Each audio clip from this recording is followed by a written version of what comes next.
അല്പകാലം കഴിഞ്ഞിട്ട് വരുവാനുള്ളവൻ വരും, താമസിക്കുകയുമില്ല. എബ്രായ ലേഖനം 10-ാം അധ്യായത്തിന്റെ 37-ാമത്തെ തിരുവെടുത്താണ്. ഇനി എത്രയും അല്പകാലം കഴിഞ്ഞിട്ട് വരുവാനുള്ളവൻ വരും, ഏകവചനത്തിലാണ് കൊടുത്തിരിക്കുന്നത്. ലേഖനത്തിലെ പ്രതിപാദ്യ വിഷയം ഏറെ നല്ലത് എന്നുള്ള പദമാണ്.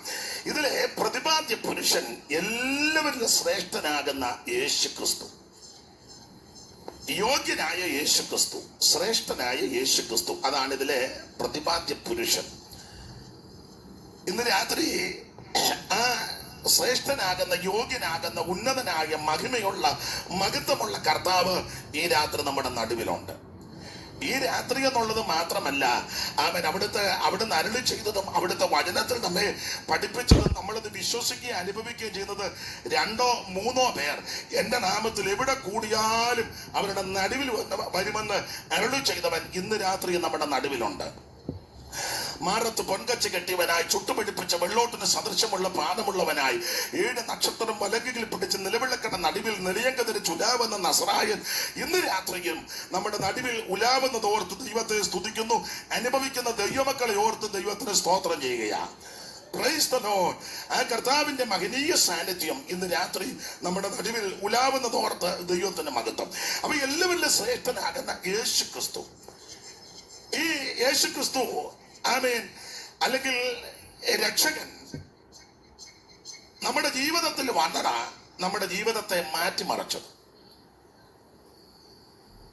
രക്ഷിതാവ് യേശു അവിടുന്ന് നമ്മുടെ ജീവിതത്തിൽ വന്നു. അവിടുത്തെ അറിയുവാൻ, അവിടുത്തെ സേവിപ്പാൻ, സ്നേഹിപ്പാൻ നമുക്ക് സാവകാശം ലഭിച്ചു. ഞാൻ എപ്പോഴും പറയും, സുവിശേഷം വന്നതാ നമ്മുടെ മട്ടും സ്ഥിതിക്കുമെല്ലാം മാറ്റം വന്നത്. സാധാരണ സുവിശേഷ യോഗങ്ങളിലെല്ലാം പറയാറുള്ള കാര്യങ്ങൾ ഉണ്ട്. സുവിശേഷം വന്നതാ നമ്മുടെ സ്ഥിതിക്ക് മാറ്റം വന്നത്.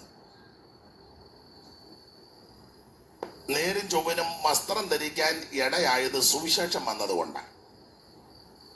പണ്ട് കാലത്ത് എല്ലാവർക്കും ഒന്നും എല്ലാ വസ്ത്രവും ധരിച്ചോണ്ട് പെരുവഴിയെ നടക്കാൻ ഒക്കത്തില്ല. അത് കുറച്ച് ആൾക്കാർക്ക് മാത്രം. വേറെ ആൾക്കാര് വെള്ളത്തുണി എടുത്തോണ്ട് നടത്തുകയല്ല. അഥവാ നടന്നാൽ കരി വാരി തേച്ചേ നടക്കാൻ പറ്റുള്ളൂ, ഒക്കുകയല്ലായിരുന്നു. അപ്പൊ അതിനൊക്കെ ഇപ്പൊ എല്ലാവരും വെള്ള വസ്ത്രമാണ് ധരിക്കുന്നത്, സിംഹഭാഗവും. അത് ഇടയാക്കിയത് ഈ സുവിശേഷം വന്നത് കൊണ്ടാണ്. പള്ളിക്കൂടത്തിൽ കയറ്റുകയല്ലായിരുന്നു. അത് കുറച്ച് പേര് മാത്രമേ പഠിക്കുകയുള്ളായിരുന്നു. വേറെ ആർക്കും പഠിക്കാൻ ഒക്കത്തുമില്ല, അനുവദിക്കത്തുമില്ല. പാത്ത് നിന്ന് പോലും കേൾക്കാനും ഒക്കുകയല്ല. അങ്ങനെ അഥവാ കേട്ടെന്ന് അവരറിഞ്ഞാൽ ചെവിക്കകത്ത് ഈയം ഉരുക്കി ഒഴിക്കും, നാക്ക് അങ്ങ് കണ്ടിച്ചെടുക്കും. അങ്ങനെ ഒരു കാലം ഉണ്ടായിരുന്നു. അപ്പോൾ അതിനും മാറ്റം വന്നത് ഈ സുവിശേഷം വന്നത് കൊണ്ടാണ്.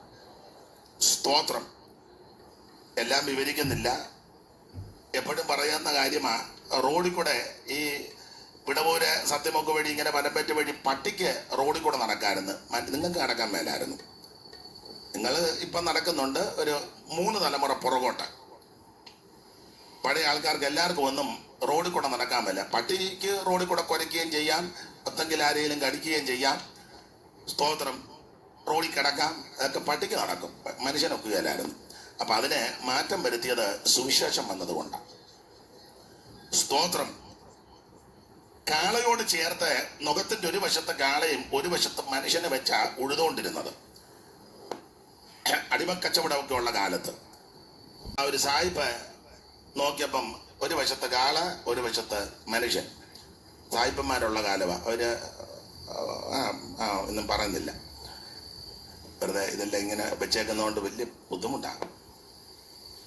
അപ്പൊ ശ്രദ്ധിക്കുക, സായിപ്പ് വണ്ടിയെ പോയപ്പം കാളയോടും ചേർത്ത് മനുഷ്യനെ വെച്ച് കണ്ട ഓടുന്നു. അപ്പൊ സായിപ്പ് വണ്ടി നിർത്തി, കാള എവിടെ നിൽക്കട്ടെ, മനുഷ്യനെ ഇങ്ങനെ കരയ്ക്കോട്ട് കയറ്റി വിടാൻ പറഞ്ഞു. എന്നൊക്കെ സായിപ്പന്മാര് പറഞ്ഞാൽ നടക്കും. ഇന്ന് അത് നോക്കുകയല്ല. കാരണം സായിപ്പൻ്റെ ഒക്കെ ചെന്ന് ഉടക്കാനൊക്കെ അല്ല, വെടിവെക്കും. നീ മുളങ്കമ്പമായിട്ട് അങ്ങോട്ട് ചെല്ലുമ്പോൾ സാഹിബ് ടിഷ്യൂ എന്ന് വെക്കുമ്പോൾ നിന്റെ ഇടപാട് തീരും, ഇവിടെ തോക്കുണ്ട്. അപ്പം സാഹിബ് പറഞ്ഞ് ആ കാളയോട് ചേർത്ത് വെച്ച് മനുഷ്യനെ ഇഞ്ഞ് തരാൻ പറഞ്ഞു.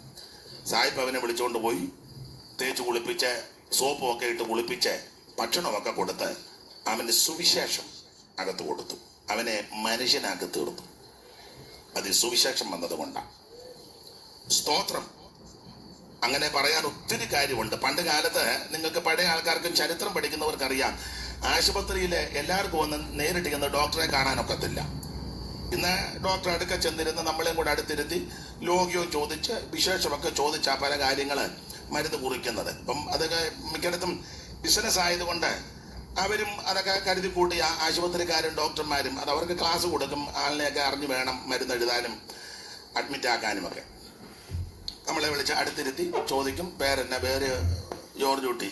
മക്കളൊക്കെ ഉണ്ടോ? 5 പേര്. ഇവിടെ നാട്ടിലാണ്? ഇല്ല, എല്ലാവരും അമേരിക്കയല്ല. അപ്പോൾ അവർക്ക് മനസ്സിലായി ബിൽഡിംഗ് പണി ജോർജ് കുട്ടിയെ കൊണ്ട് വേണം നടത്താൻ. പെട്ടെന്ന് ജോർജ് കുട്ടിയോട് പറയും, ഇതിലേ പൊക്കോളാൻ പറയാം, അവിടെ എല്ലാം മുഴുവൻ ടെസ്റ്റാണ്. അങ്ങനെയൊക്കെ ഒത്തിരി ഉണ്ട്. ഇപ്പം ഇത് ഈ ബിസിനസ് ആയതുകൊണ്ട് നിങ്ങൾ ശ്രദ്ധിച്ചിട്ടില്ലേ? നിങ്ങൾ ശ്രദ്ധിക്കണം. ചിലരെ രോഗത്തെ പറ്റി പറയുന്ന, പാസ്റ്റർ ഇത് എല്ലാവർക്കും ഉള്ള രോഗമല്ല, 4 ലക്ഷം ആൾക്കാരിൽ ഒരാൾക്കേ ഇത് വരുവുള്ളൂ. അത് പത്തനാപുരത്ത് എനിക്കാ വന്നേക്കുന്നത്. അപ്പം 4 ലക്ഷം പേരിൽ പുള്ളിയാണ് ഒരാൾ. ഇതൊക്കെ ഒരു ബിസിനസിന്റെ ഭാഗമാണ്.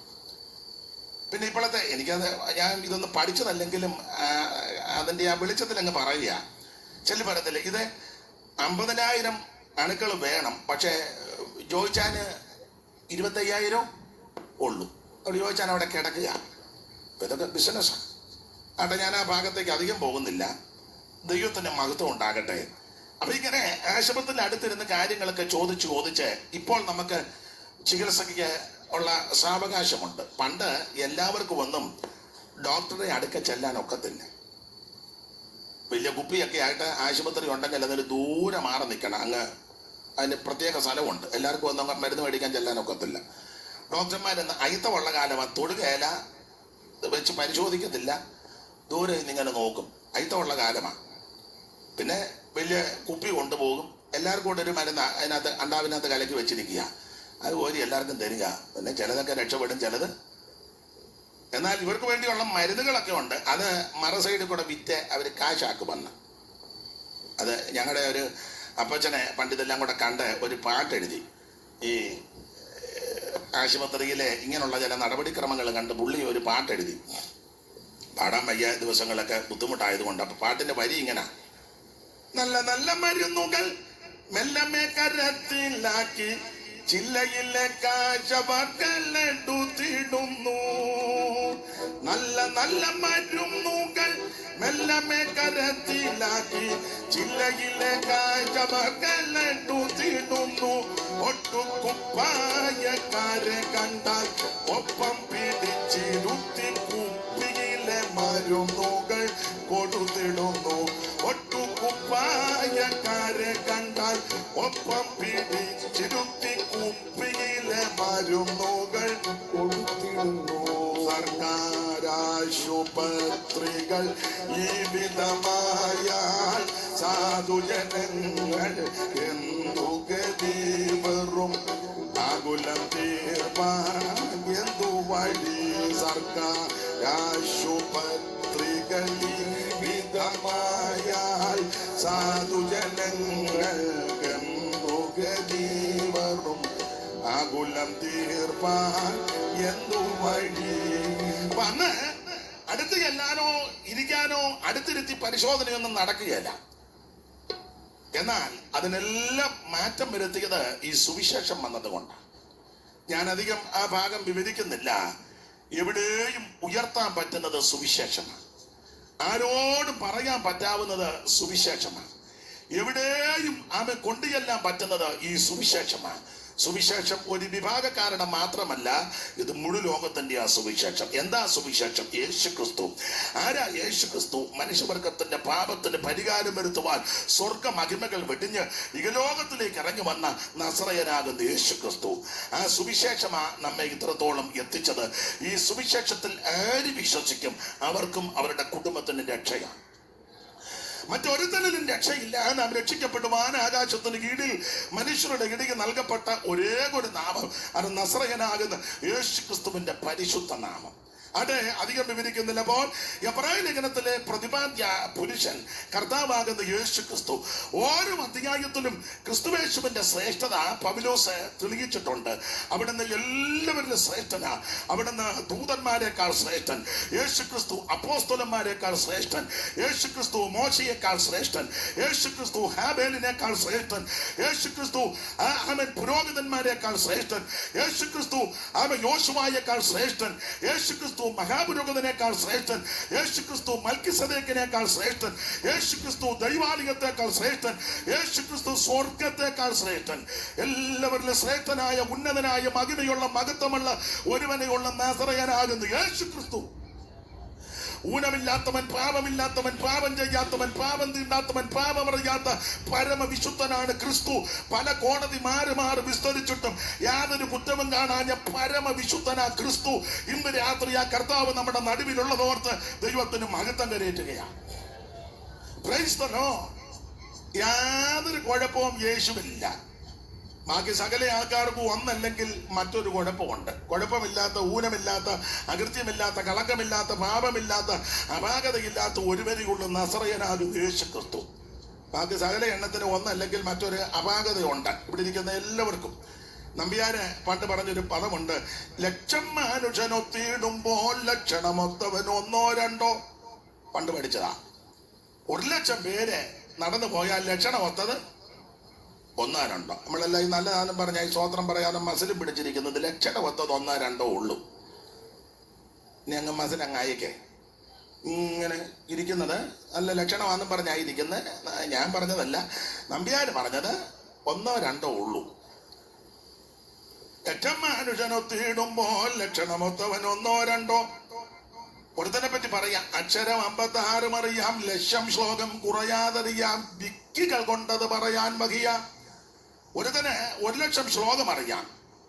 എൻസൈക്ലോപീഡിയയും ബ്രിട്ടാനിക്കയൊക്കെ മനപ്പാടമാ, തൽമൂദ് വരെ മനപ്പാടമാ. പക്ഷെ വിക്ക് കൊണ്ട് പറയാൻ മേല. തിയോളജിയുടെ മുഴുവൻ വശവും അറിയാം, പക്ഷെ വിക്കികൾ കൊണ്ടത് പറയാൻ വകിയ. കൃഷ്ണൻ പൂതന എന്ന് പറയുമ്പോൾ നേരം വിളക്കും. അപ്പൊ ഒന്നല്ലെങ്കിൽ മറ്റൊരു കുഴപ്പം, അപാകതകൾ സകല മനുഷ്യർക്കുമുണ്ട്. അപാകതയില്ലാത്ത ഒരുവനേ ഉള്ളൂ, യേശു ക്രിസ്തു. വേറൊരുത്തനെ പറ്റി നമ്പ്യാര് തന്നെ പറയുകയാ, നല്ലൊരു ജാതിയിൽ വന്നു പിറന്നു, നല്ലൊരു രൂപഗുണങ്ങളുമുണ്ട്. ഒരുത്ത നല്ല ജാതിപ്പെട്ടതാ, രൂപഗുണവും നല്ലതാ, നല്ല കോമളത്വം ഉള്ളവനാ, നല്ല അങ്ങ് പ്രത്യേകമായിട്ട് നല്ല വടിവത്തവനാ. നല്ലൊരു ജാതിയിൽ വന്നു പിറന്നു, നല്ലൊരു രൂപഗുണങ്ങളുമുണ്ട്. പഴയ അപ്പച്ചന്മാര് പഠിച്ച അല്ലി വെച്ചാ പണ്ടത്തെ പഴയ ക്ലാസ്സിലുള്ളതാ. അപ്പൊ ചോദിക്കുമ്പോ ഞാൻ ആ ക്ലാസ്സിൽ പഠിച്ചു വന്നില്ല, എന്റെ വല്യമ്മച്ച് പഠിച്ച് ചൊല്ലി കേൾപ്പിച്ചതാ. പിന്നെ ഞാൻ നോക്കി തപ്പി എടുത്തു. അപ്പൊ അതിനകത്തുള്ളതാ, നല്ലൊരു ജാതിയിൽ വന്നു പിറന്നു, നല്ലൊരു രൂപഗുണങ്ങളുമുണ്ട്. ഹരികെന്നുള്ളൊരു അക്ഷരം അവനുടെ അരികെ കൂടെ പോയിട്ടില്ല. എടുത്ത മായനെ അറിയാമല്ല, കാണാനൊക്കെ നല്ല ഗ്ലാമറാ. പക്ഷെ പത്തനാപുരത്തിന് പോയതാ, അവൻ ചെന്നിറങ്ങിയത് അങ്ങ് പുനലൂരാ, ബോട്ട് തെറ്റി കയറി പോയതാ, വായിക്കാൻ അറിയാൻ മേല. അപ്പൊ ഒന്നല്ലെങ്കിൽ മറ്റൊരു കുഴപ്പമുണ്ടെന്നാ. നല്ലൊരു ജാതിയിൽ വന്നു പിറന്നു, നല്ലൊരു രൂപഗുണങ്ങളുമുണ്ട്. ഹരികെന്നുള്ളൊരു അക്ഷരം അവനുടെ അരികെ കൂടെ പോയിട്ടില്ല. വേറെ തന്നെ പറ്റി എഴുതിയിരിക്കുക, കണ്ട നല്ലൊരു പുരുഷൻ എന്നാൽ വേണ്ടാധീനത മുക്കയുമുണ്ട്. ഒരുത്തനെ കണ്ടാ നല്ല പുരുഷനാ, പക്ഷെ മുഴുവൻ വേണ്ടാധീനമാ. കണ്ടാ നല്ലൊരു പുരുഷൻ എന്നാൽ വേണ്ടാധീനത മുക്കയുമുണ്ട്. കണ്ട ജനത്തോട് ചൂണ്ടിയടിക്കും, രണ്ടാം വാക്കിന് കയറിയടിക്കും. രാവിലെ ജീൻസും ഒക്കെ ഇട്ട് നല്ല ഫുൾ കൈയൊക്കെ ഇട്ട് ടൈയും ഒക്കെ കെട്ട് റൈബാന്റെ കണ്ണടയും റാഡോടെ വാച്ചും ഒക്കെ ധരിച്ച വീട്ടിൽ നിന്ന് ഇറങ്ങിയത്. വൈകിട്ട് വന്നപ്പം 3 ബട്ടൺസും ഇല്ല, കണ്ണാടിയുടെ ഒരു കാലും. ആമ്പിള്ളേർ നല്ല പോടി. കണ്ട ജനത്തോട് ചുണ്ടിയടിക്കും, രണ്ടാം വാക്കിന് കയറിയടിക്കും. അപ്പൊ ഇതൊക്കെ പറഞ്ഞു വെച്ചത്, ഒന്നല്ലെങ്കിൽ മറ്റൊരു അപാകത, പാളിച്ച സകല മനുഷ്യർക്കുമുണ്ട്. എന്നാൽ യാതൊരു ഊനമില്ലാത്തവൻ, യാതൊരു പാപമില്ലാത്തവൻ, യാതൊരു അകൃത്യമില്ലാത്തവൻ, യാതൊരു കളങ്കമില്ലാത്ത ഒരുവനേ ഉള്ളൂ, അത് നസറയനാകുന്ന യേശു ക്രിസ്തു. പല കോടതി മാറി മാറി വിസ്തരിച്ചിട്ടും ഒരു കുറ്റവും കണ്ടില്ലല്ലോ. പീലാത്തോസ് പറഞ്ഞു, ആമേൻ സ്തോത്രം, നീതിമാന്റെ രക്തത്തിൽ എനിക്ക് പങ്കില്ല. ക്രൂശിൽ കിടന്ന ദുഷ്പ്രവർത്തിക്കാൻ ഒരുത്തൻ മറ്റവൻ ആവശ്യമില്ലാത്തതെല്ലാം പറഞ്ഞപ്പോ അവൻ പറഞ്ഞു, ഉണ്ടാകുകടാ മുടിഞ്ഞോനെ, അങ്ങനെ എഴുതിയിട്ടില്ല, അത് വിവാദമാക്കരുത്. ഇനി എന്നെ ആരാന്? അവൻ പറഞ്ഞു, ഒന്നും പറഞ്ഞു, എടാ ഞാനും നീയും തെറ്റ് ചെയ്തിട്ടായി ക്രൂശൻ ഇങ്ങനെ തൂങ്ങിക്കിടക്കുന്നത്. ഈ നീതിമാൻ ഒരു തെറ്റും ചെയ്തിട്ടില്ല, ഒരു അപാകതയില്ലാത്ത പരിശുദ്ധനായ ഇദ്ദേഹം, ദൈവത്തിന്റെ മഹത്വം. ക്രൂശിൽ കിടന്ന ദുഷ്പ്രവർത്തിക്കാരും സാക്ഷ്യപ്പെടുത്തി അവൻ നീതിമാനാണ്. പീലാത്തോസിന്റെ ഭാര്യയ്ക്ക് രാത്രിയിൽ സ്വപ്ന ദർശനം ഉണ്ടായിട്ട് പറഞ്ഞു, പിന്നെ നിങ്ങൾ എല്ലാരെയും വിധിക്കുന്നുണ്ട്, ക്രോസ് വിസ്താരമൊക്കെ നടത്തുന്നുണ്ട്, വിധിക്കുന്നുണ്ട്, പക്ഷെ ഒരു കാര്യം ചെയ്തേക്കാം, ആ നീതിമാന്റെ കാര്യത്തിൽ ഇടപെടുന്ന സൂക്ഷിച്ചു വേണം. അവൻ യൂദായും ഒടുവിൽ പറഞ്ഞല്ലോ, അവൻ കുറ്റമില്ലാത്ത രക്തത്തെ ഞാന് കാണിച്ചു കൊടുത്തു. അവന് ബോധം വന്നു. മഹാപുരോഹിതന്മാർക്ക് അവസാനം ബോധ്യപ്പെട്ടു, അവർക്ക് ഉള്ളിൽ നല്ല ബോധമുണ്ട് യാതൊരു കുറ്റവുമില്ലെന്ന്. എന്തിനേറെ നമ്മുടെ കർത്താവാകുന്ന ക്രിസ്തു തമ്പുരാന്റെ തിരുമരണ സമയത്ത് ഭൂമി കുലുങ്ങി, പാറ പിളർന്നു, സൂര്യൻ കരിമ്പടം പോലെ കടത്തു, ദൈവാലയത്തിലെ തിരശ്ശീല മുകളിൽ നിന്ന് രണ്ടായിട്ട് ചീന്തി, കല്ലറകൾ തുറന്നു, മരിച്ചവർ പലരും പ്രത്യക്ഷപ്പെട്ടു, പലർക്കും ചെന്ന് എന്ന് വേണ്ട, സൂര്യൻ കരിമ്പടം പോലെ കടത്തു. ഈ അണ്ടകടാകം മുഴുവൻ വല്ലാത്ത അവസ്ഥയിലായിരുന്നപ്പോൾ നടന്നുപോയവരും കടന്നുപോയവരും നോക്കി നിന്നവരും ദൂരത്ത് നിന്ന് കണ്ടവരും എന്തിനേറെ ശതാധിപനും എല്ലാം ചേർന്ന് പറഞ്ഞു, വാസ്തവമായിട്ട് അവിടുന്ന് നീതിമാനാ. ഇന്ന് രാത്രി യാതൊരു കളങ്കമില്ലാത്ത ഒരുവനെയുള്ളൂ, നസറയനാകുന്ന യേശു ക്രിസ്തു. അവനൊപ്പം പറയാൻ ഒരാളുമില്ല, അവനെ പോൽ ആരാധ്യനാരുമില്ല. അവനൊപ്പം പറയാൻ ഒരാളുമില്ല, അവനെ പോൽ ആരാധ്യനാരുമില്ല. അവനിൽ ശരണപ്പെട്ടാരുമേ ആരുമേ ഒരു നാളും മലയാതെ ബോധമായി ബോധമായി. അവനിൽ ശരണപ്പെട്ടാരുമേ ആരുമേ ഒരു നാളും മലയാതെ ബോധമായി ബോധമായി. മരുവും മാരുവിലോ ശാന്തമായി. ആയിരങ്ങളിൽ സുന്ദരൻ വന്നിതൻ, ആരിലും ഉന്നതൻ ക്രിസ്തുവാ. പതിനായിരങ്ങളിൽ അറിയാവുന്ന ദൈവമക്കൾ ചേർക്കാണ്, ആരിലും ഉന്നതൻ ക്രിസ്തുവാ. വരുവിൻ വണങ്ങി നമസ്കരിപ്പി, ഒരുമിച്ചുണർന്നു പുകഴ്ത്തിടുവി. വരുവിൻ വണങ്ങി നമസ്കരിപ്പി, ഒരുമിച്ചുണർന്നു പുകഴ്ത്തിടുവി. ബലവും ബഹുമാനം ആകവേ ആകവേ തിരുമുൻപിൽ അർപ്പിച്ച് വീഴുവി വീഴുവി. ഓ ബലവും ബഹുമാനം ആകവേ ആകവേ ഓ തിരുമുൻപിൽ അർപ്പിച്ച് വീഴുവി വീഴുവി. തിരുനാമമെന്നേക്കും വാഴ്ത്തുവി. ആയിരങ്ങളിൽ സുന്ദരൻ വന്ദിതൻ, ആരിലും ഉന്നതൻ ക്രിസ്തുവാ. പതിനായിരങ്ങളിൽ സുന്ദരൻ വന്ദിതൻ, ആരിലും ഉന്നതൻ ക്രിസ്തുവാ. നാമം രോഗത്താൽ ഭാരപ്പെടുന്ന ആരെങ്കിലും ഇന്ന് രാത്രി എന്നെ കേൾക്കുന്നെങ്കിൽ അവൻ അവിടുത്തെ നാമത്തിൽ നീ ആശ്രയിക്ക്, അവിടുത്തെ നാമം ഉച്ചരിക്ക്. ഇന്ന് രാത്രി നിന്റെ മാറാ രോഗത്തിന് സൗഖ്യം തരുവാൻ അവൻ ശക്തനായി ഇന്ന് രാത്രി നമ്മുടെ നടുവിലുണ്ട്. ഞാൻ നിന്നെ സൗഖ്യമാക്കുന്ന യഹോവ, അവിടുത്തെ അടിപ്പുണരാൻ നിനക്ക് സൗഖ്യം വന്നിരിക്കുക. മിസ്രയീമിലേക്ക് വരുത്തിയ ഒരു വ്യാധിയും ഞാൻ നിനക്ക് വരുത്തുകയില്ല. ഞാൻ നിന്നെ സൗഖ്യമാക്കുന്ന യഹോവ. ഇന്ന് രാത്രി വിശ്വസിക്ക്. മനോവേദനയോട് ആരെങ്കിലും ഇന്ന് രാത്രി കടന്നു വന്നെങ്കിൽ നിന്റെ മനസ്സിന്റെ വേദനകളും വ്യതകളും മാറ്റി അവൻ രക്തടിച്ച് സന്തോഷത്തെ ഉടിപ്പിച്ച് വിലാപത്തെ നൃത്തമാക്കി തീർത്ത് നിന്നെ വിടുവിക്കുവാൻ കഴിവുള്ള ഇന്ന് രാത്രി ഇവിടെ ഉലാവിക്കൊണ്ടിരിക്കുക. അനുഭവിക്കുന്ന ദൈവമക്കളെ ഓർത്ത് ദൈവത്തെ സ്തുതിക്കുക.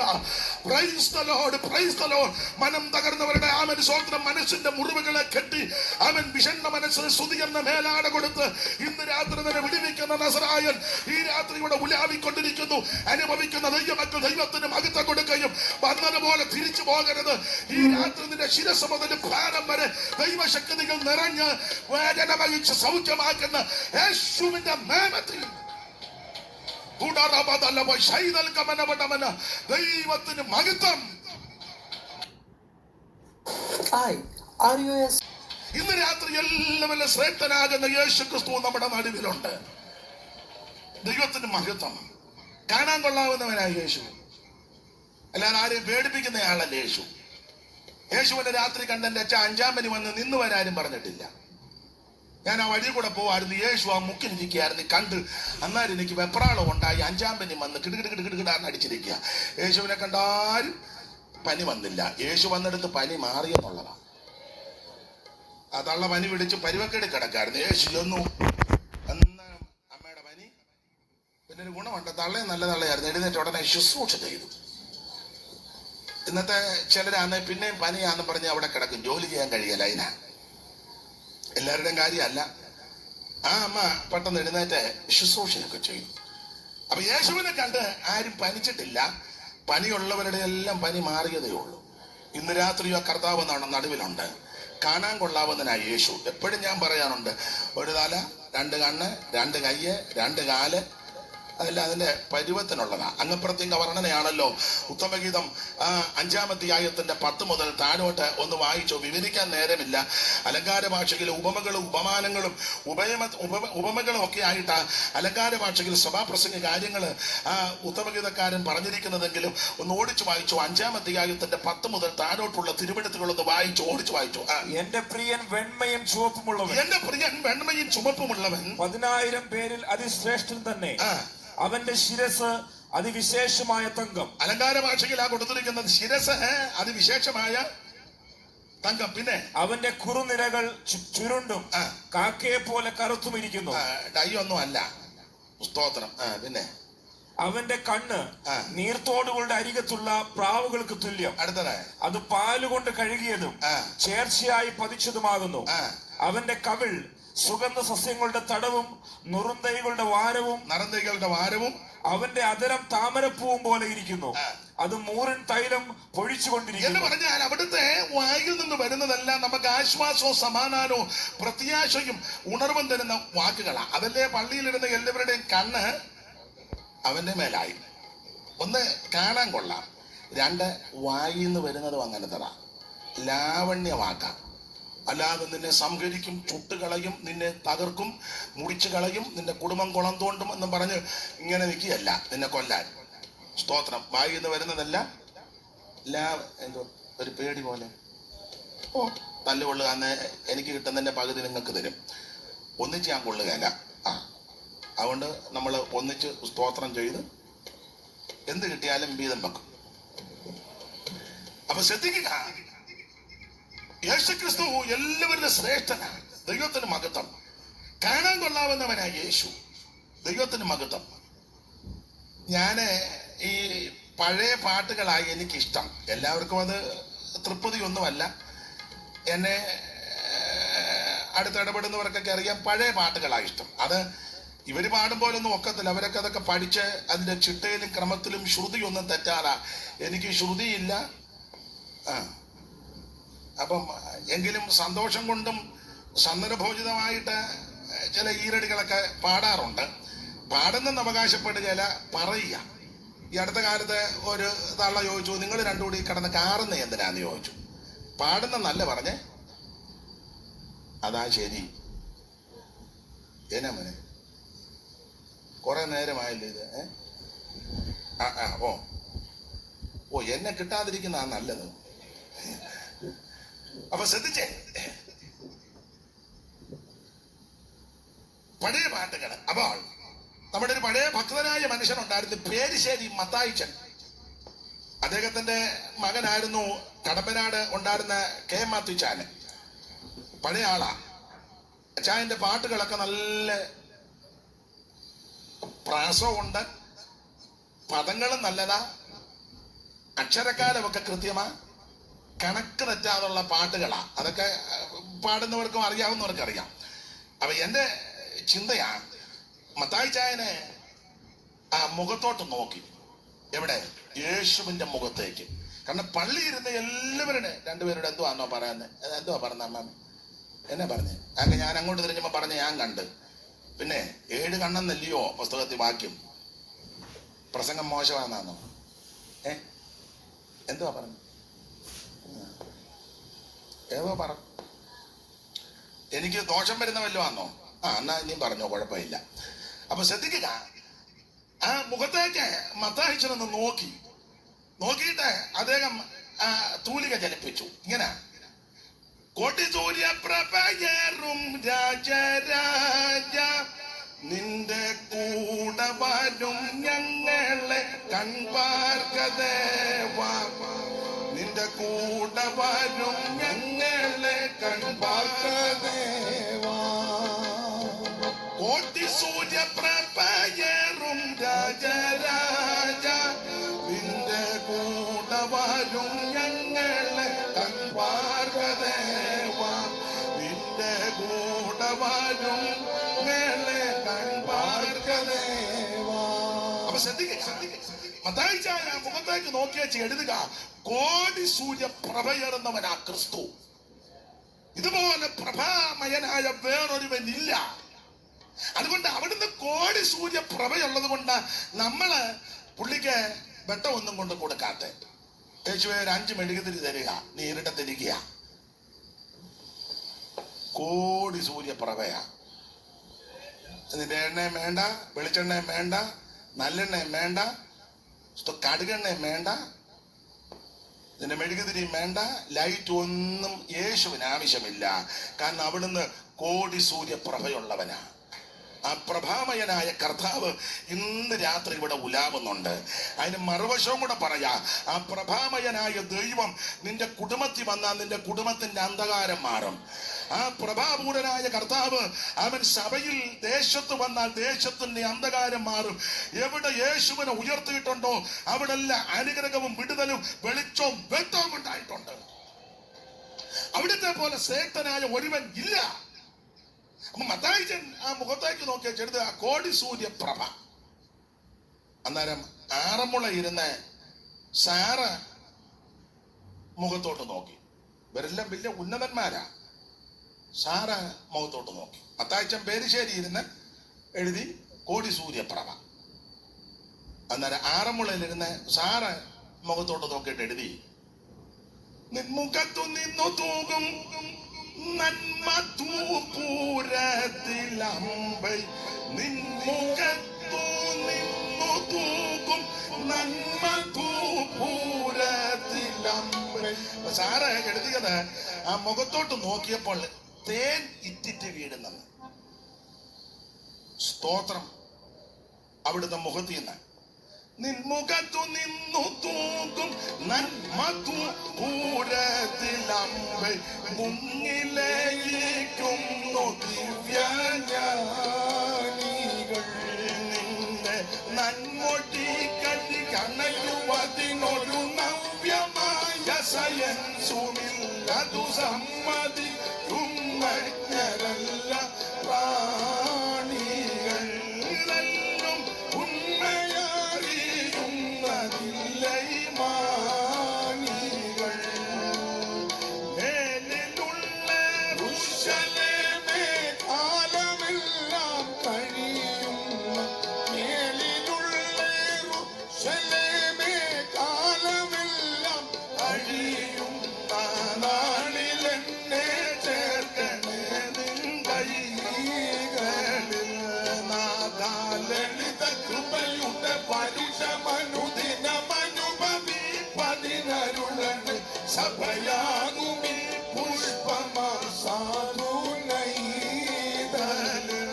നിന്റെ പാലനമല്ലാതെ എന്തി പൈതല്, നിന്റെ പാലനമല്ലാതെ എന്തി പൈതല്. കരമുയർത്തി കർത്താവിന് മഹത്വം കൊടുക്കുക. ഇതുപോലെ ശ്രേഷ്ഠനാകുന്ന ഉന്നതനാകുന്ന മഹിമയുള്ള വേറൊരുവൻ ഇല്ല. അതെ, സമയത്തെ കൂടെ ഭയപ്പെടുന്നത് കൊണ്ട് മുൻപോട്ട് ഓടിച്ചു പോകാം. ഓരോ അധ്യായത്തിലും യേശുക്രിസ്തു ശ്രേഷ്ഠൻ ശ്രേഷ്ഠൻ എന്ന് പൗലോസ് തെളിയിക്കുകയാണ്. ദൈവത്തിന് മഹത്വം.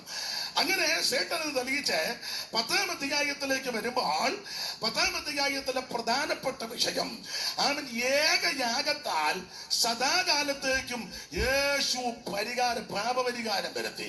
ഇനി 10-ാം അധ്യായത്തിന്റെ 19 മുതലുള്ള തിരുവെഴുത്തുകൾ വായിച്ചാട്ട് ദൈവദാസനെ. 10-ാം അധ്യായത്തിന്റെ 19 മുതൽ.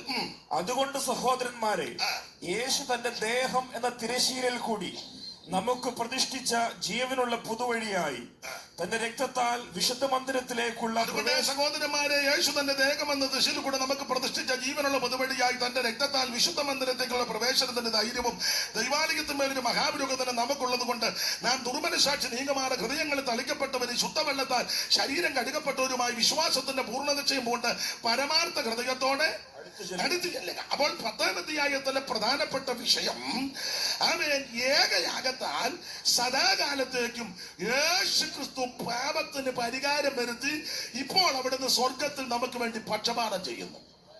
അതാണ് 10-ാം അധ്യായത്തിൽ. അവിടെ 10-ാം അധ്യായത്തിൽ എടുത്തു പറയുന്നൊരു പദമുണ്ട്, അടുത്ത് ചെല്ലാനാ പറഞ്ഞത്. 22-ാം വാക്യം അങ്ങനല്ലയോ ദൈവദാസനെ? ഒന്നുകൂടെ വായിച്ചേ. നാം ദുർമനസാക്ഷി നീങ്ങുമാറ് ഹൃദയങ്ങളിൽ തളിക്കപ്പെട്ടവരും ശുദ്ധവെള്ളത്താൽ ശരീരം കഴുകപ്പെട്ടവരുമായി വിശ്വാസത്തിന്റെ പൂർണ്ണ നിശ്ചയം പൂണ്ട് പരമാർത്ഥ ഹൃദയത്തോടെ അടുത്തു ചെല്ലുക. അടുത്ത് ചെല്ലുക. അപ്പോൾ അടുത്തു വരിക, അടുത്തു വരിക, അടുത്തു ചെല്ലുക എന്നുള്ള പ്രയോഗം വന്നതുകൊണ്ട് ഈ ലേഖനം പൗലോസ് എഴുതുമ്പോൾ ഈ പ്രിയപ്പെട്ടവരെല്ലാം ഇപ്പൊ എവിടെയാ? അകന്നിരിക്കുക. അതുകൊണ്ടല്ലയോ അടുത്ത് വരാൻ പറഞ്ഞേ. ഈ ലേഖനം എഴുതുന്ന സന്ദർഭത്തിൽ ആർക്ക് ഈ ലേഖനം എഴുതിയോ, ആ ലേഖനം ആർക്കെഴുതിയെങ്കിൽ ആ പ്രിയപ്പെട്ടവർ ഈ ലേഖനം എഴുതുന്ന സന്ദർഭത്തിൽ അവൻ അകന്നിരിക്കുക. അകന്നിരിക്കുന്നത് കൊണ്ടാ പൗലോസ് കർക്കശമായിട്ട് ഓർപ്പിക്കുന്നത്, നിങ്ങൾ അടുത്തു വാ. മറുവശം, ഒരു കാലത്ത് ഇവരെല്ലാവരും അടുത്ത് നിന്നവരാ. ഏതിനോട്? യേശുവിനോട്, സുവിശേഷത്തോട്, സഭയോട്, കൂട്ടായ്മയോട്, ആത്മീക പ്രവർത്തനങ്ങളോട് അടുത്ത് നിന്നവരാ. എന്ന് പറഞ്ഞാൽ ആരംഭകാലത്ത് എബ്രായ വിശ്വാസികൾ കർത്താവിനോടും കർത്തൃവേലയോടും കർത്തൃ ശുശ്രൂഷകരോടും ഒക്കെ അടുത്ത് നിന്നവരാ ആരംഭത്തിൽ. അവരുടെ ആരംഭകാലം ഒത്തിരി ഉണ്ട് പറയാൻ. 2 വാക്യത്തിൽ ആരംഭത്തിൽ എങ്ങനെയായിരുന്നെന്ന് തെളിയിക്കാം. 10-ാം അധ്യായത്തിന്റെ 32-ാം വാക്യവും 6-ാം അധ്യായത്തിന്റെ 9 മുതൽ താഴോട്ടുള്ള തിരുവെഴുത്ത് വന്ന് വായിച്ചാട്ടെ. ആദ്യം 10-ന്റെ 32. എന്നാൽ നിങ്ങൾ പ്രകാശനം ലഭിച്ച ശേഷം. എന്തായാലും വാക്യങ്ങൾ ചടികടാന്ന് വായിച്ചു തരുന്നതിനെ അഭിനന്ദിക്കുന്നു. ദൈവം അനുഗ്രഹിക്കട്ടെ. വളരെ നന്നായിരിക്കുന്നു. ഒന്നുകൂടെ വായിച്ചു 32 മുതൽ. എന്നാൽ നിങ്ങൾ പ്രകാശനം ലഭിച്ച ശേഷം. എന്നാൽ നിങ്ങൾക്ക് പ്രകാശനം ലഭിച്ച ശേഷം നിന്ദകളാലും പരീക്ഷകളാലും കൂട്ടുകാഴ്ചയായി ഭവിച്ചു ആവക അനുഭവിക്കുന്നവർക്ക് കൂട്ടാളികളായി തീർന്നു. ഇങ്ങനെ കഷ്ടങ്ങളാൽ വളരെ പോരാട്ടം കഴിച്ച നിങ്ങളുടെ പൂർവ്വകാലം ഓർത്തുകൊള്ളുക. അപ്പോൾ ഈ വാക്യത്തിൽ അടങ്ങിയിരിക്കുന്നത് ആരംഭ സമയത്ത് പ്രാരംഭ കാലഘട്ടത്തിൽ എബ്രായ ക്രിസ്ത്യാനികൾ, എബ്രായ വിശ്വാസികൾ ദൈവത്തോടും ദൈവസഭയോടും കൂട്ടായ്മയോടും ഈ പ്രമാണത്തോടും ഈ ഉപദേശത്തോടും കൂറുപുലർത്തി ധൈര്യത്തോടെ നിന്നവരാ. കഷ്ടങ്ങളാൽ വളരെ പോരാട്ടം കഴിച്ച പൂർവ്വകാലം, ആരംഭകാലം. ആരംഭകാലത്ത് വളരെ തീക്ഷണയാ. നമ്മളും അങ്ങനെ ആയിരുന്നല്ലോ ഇറങ്ങിയ സമയത്ത്, അല്ലയോ? ഇറങ്ങിയപ്പോ അങ്ങനെ മുട്ടയിലെ ഇരിക്കുമ്പോൾ 10 മണിക്ക് സഭായി വന്ന് 9:50 ആകുമ്പോഴേ വന്ന് മുട്ടയിലിരിക്കും. കൈയൊക്കെ ഈസി അടിക്കുന്നത് ആരംഭകാലത്ത്. സ്തോത്രം. പാസ്റ്റർ പ്രാർത്ഥിച്ചു പറയാൻ സഭായത്തിന്റെ എതിരായി പ്രാർത്ഥിച്ചു കൊണ്ടുവന്ന് പാട്ട് പറഞ്ഞു തീരുന്നതിന് മുന്നേ പാട്ടാ. എന്നിപ്പോ പാസ്റ്റർ ചിലട ഇപ്പൊ പിന്നെ കൊയറൊക്കെ ഉള്ളത് കൊണ്ട് ചിലടത്ത് കുഴപ്പമില്ല. പാട്ട് പാടാൻ പറയുമ്പോൾ ചടയെന്ന് പാടുന്നവരുണ്ട്. മെനക്കേടുകളും ഒത്തിരി ഉണ്ട്. ചിലക്ക് ഈ കൺവെൻഷൻ ആണെങ്കിലും കാത്തിരിപ്പ് യോഗമാണെങ്കിലും സ്വാഭാവികമാണെങ്കിലും തുടങ്ങേണ്ട പാട്ട് എന്നാന്ന് ഇതുവരെ അറിയത്തില്ല. സങ്കീർത്തനത്തിലൊരു വാക്യമുണ്ട്, അവർക്ക് ഒരു ബോധവും ഇല്ലെന്ന. ഞാൻ എപ്പോഴും പറയും, അടുത്ത കാലത്ത് ഞങ്ങള് സ്ഥലപ്പേര് മറന്നുപോയി. എവിടാ? ചെറയറമ്പ് ഒരു കുഞ്ഞിന്റെ പ്രതിഷ്ഠയും കൂടാ. എന്നെയും കൂടെ വിളിച്ച് വചന ശുശ്രൂഷയ്ക്ക് ഞാനും ചെന്നു. നമുക്ക് വേണ്ടപ്പെട്ടൊരു വീടാ. അപ്പൊ അവിടുത്തെ ലീഡ് ചെയ്ത് ഉപദേശിച്ച് പ്രാർത്ഥിച്ചങ്ങോട്ട് ആരംഭിച്ചു. അവിടെ പറഞ്ഞൊരു പാട്ട് പാടാൻ പറഞ്ഞു. ഇതുപോലെ സഹോദരിമാര്, സഹോദരന്മാര്, സഭയിലെ മൂപ്പം എല്ലാവരും ഉണ്ട്. നമ്മൾ അതിഥികളായിട്ട് ചെല്ലുന്നവര് നമ്മളല്ലല്ലോ അത് ചെയ്യേണ്ടത്. ചിലപ്പോൾ ചില സഭയിൽ ചിലരെ ആക്കിയിട്ടുണ്ട്. നമ്മളതിന് കയറിക്കൊണ്ടളി ആ വഴക്കുണ്ടോ എന്ന് ചോദിക്കേണ്ട കാര്യമൊന്നും നമുക്കില്ല. നമുക്ക് അവസരം കിട്ടുമ്പോൾ പാടിയാൽ മതിയല്ലോ. ചിലപ്പോൾ അവരുടെ സഭയിൽ ഈ ആസ്ഥാന പാട്ടുകാരുണ്ട്, ആസാപ്പന്മാരും. അപ്പൊ അതുകൊണ്ട് നമ്മൾ മിണ്ടിയില്ല. പാസ്റ്റർ പറഞ്ഞു പാട്ട് പാടാൻ, ആരും പാടുന്നില്ല. പിന്നെ അദ്ദേഹം പറഞ്ഞു പാട്ട് പാട്, ആരും പാടുന്നില്ല, യോഗം തുടങ്ങാൻ പോവുക. പിന്നെ പാടാൻ പറഞ്ഞു. അപ്പൊ ഒരു തള്ള ഉടനെ പാടുക, ഒലിവുമല ഒരുങ്ങിക്കഴിഞ്ഞല്ലോ, ഒരു യോഗം തുടങ്ങുക. ഞാൻ തമാശ പറഞ്ഞതല്ല, നിങ്ങൾ ചിരിക്കാൻ പറഞ്ഞതുമല്ല, പോഷ്കും പറഞ്ഞതല്ല, ഈ ഷൂപ്പാസും സാക്ഷിയ. എന്നെ ചെയ്യാനാ? പാട്ട് മോശമാന്നല്ല, ഒരു യോഗം തുടങ്ങുമ്പോ ആ പാട്ടാണോ പാടണ്ടേ? ഒലിവുമല ഒരുങ്ങിക്കഴിഞ്ഞല്ലോ, തള്ളാടെ നിപ്പൊക്കെ ഇപ്പോൾ ഓർക്കുന്നു.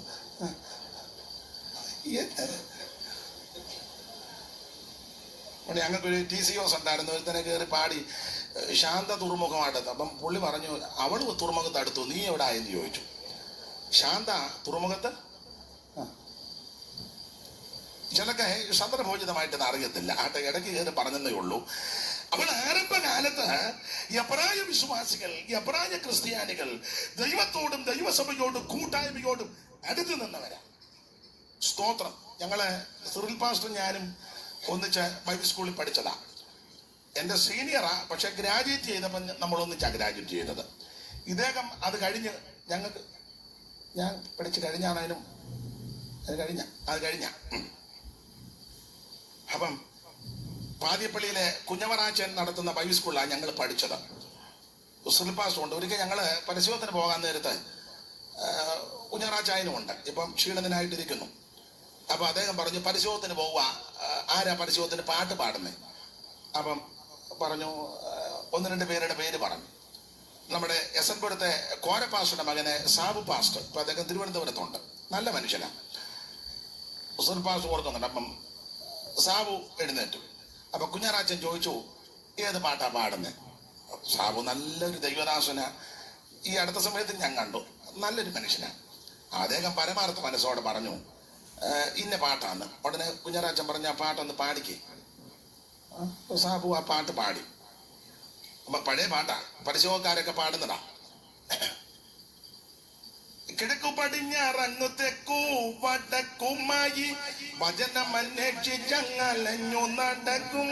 അന്ന് യൗവനക്കാരെല്ലാം അവിടവിടയായി ബോധം കെട്ടങ്ങു വീഴും.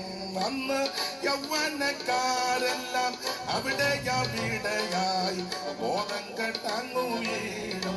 പാടി നല്ല പാട്ടാ. കരുണയും കാലങ്ങൾ മാറിയിടി വന്ന. പിന്നെ കുഞ്ഞറാച്ചൻ പറഞ്ഞു, സഹോദരനെ ബോധം കെടുന്ന പാട്ട് പാടണ്ട, ബോധം വരുന്ന പാട്ട് എന്നാ ചെയ്യാനാ. പക്ഷെ അത് നല്ല പാട്ടായിരുന്നു. അപ്പൊ ചിലർക്ക് ഇത് അറിയത്തില്ല, അതുകൊണ്ട് ഞാൻ കയറി പറഞ്ഞതേ ഉള്ളൂ. അത് ഗായക സംഘമാണെങ്കിലും സഭയിൽ പാടുന്നവരാണെങ്കിലും കർത്തൃ ശുശ്രൂഷകരാണെങ്കിലും ഒരു യോഗം തുടങ്ങുമ്പോൾ സ്തുതിഗീതം പാടണം. ദൈവത്തെ മഹത്വപ്പെടുത്തുന്ന, ദൈവത്തെ സ്തുതിക്കുന്ന, നമുക്ക് വല്ലതും കിട്ടുന്ന പാട്ടല്ല പാടേണ്ടത്, ദൈവത്തെ സ്തുതിക്കുന്ന പാട്ട് പാടണം. അതിനാ പാട്ട് പുസ്തകത്തിൽ സ്തുതിഗീതങ്ങൾ എന്ന് എഴുതിയേക്കുന്നത്. എന്ത് ചെയ്താൽ പഠിക്കുകയല്ല. അത് പോട്ടെ. അപ്പൊ ആരംഭകാലത്ത് എബ്രായ വിശ്വാസികൾ വളരെ തീക്ഷ്ണതയോടെ നിന്നവരാ. അവരുടെ തീക്ഷ്ണതയുടെ വിശേഷതയാണ് 32-ാം വാക്യം. കർത്തദാസൻ എന്നൂടെ വായിച്ചാട്ട് 10:32. എന്നാൽ നിങ്ങൾ പ്രകാശനം ലഭിച്ച ശേഷം, എന്നാൽ നിങ്ങൾക്ക് പ്രകാശനം ലഭിച്ച ശേഷം എന്ന് പറഞ്ഞാൽ യേശുവിനെ രക്ഷിതാവായി സ്വീകരിച്ചതിന് ശേഷം.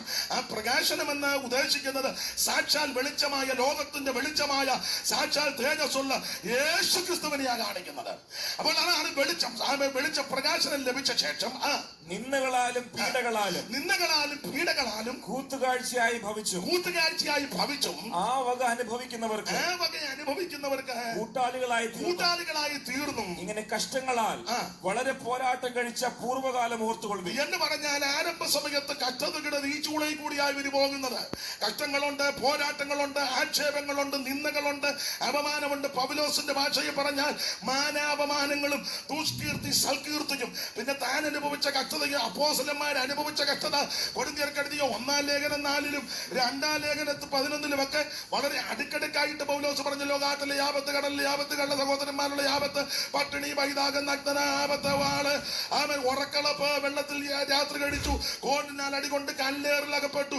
എന്തെല്ലാം വൈതരണകളും പീഡകളും ഇതെല്ലാം സഹിച്ചിട്ടും ഈ മാർഗമിട്ടേച്ച് പുറകോട്ട് പോയില്ല.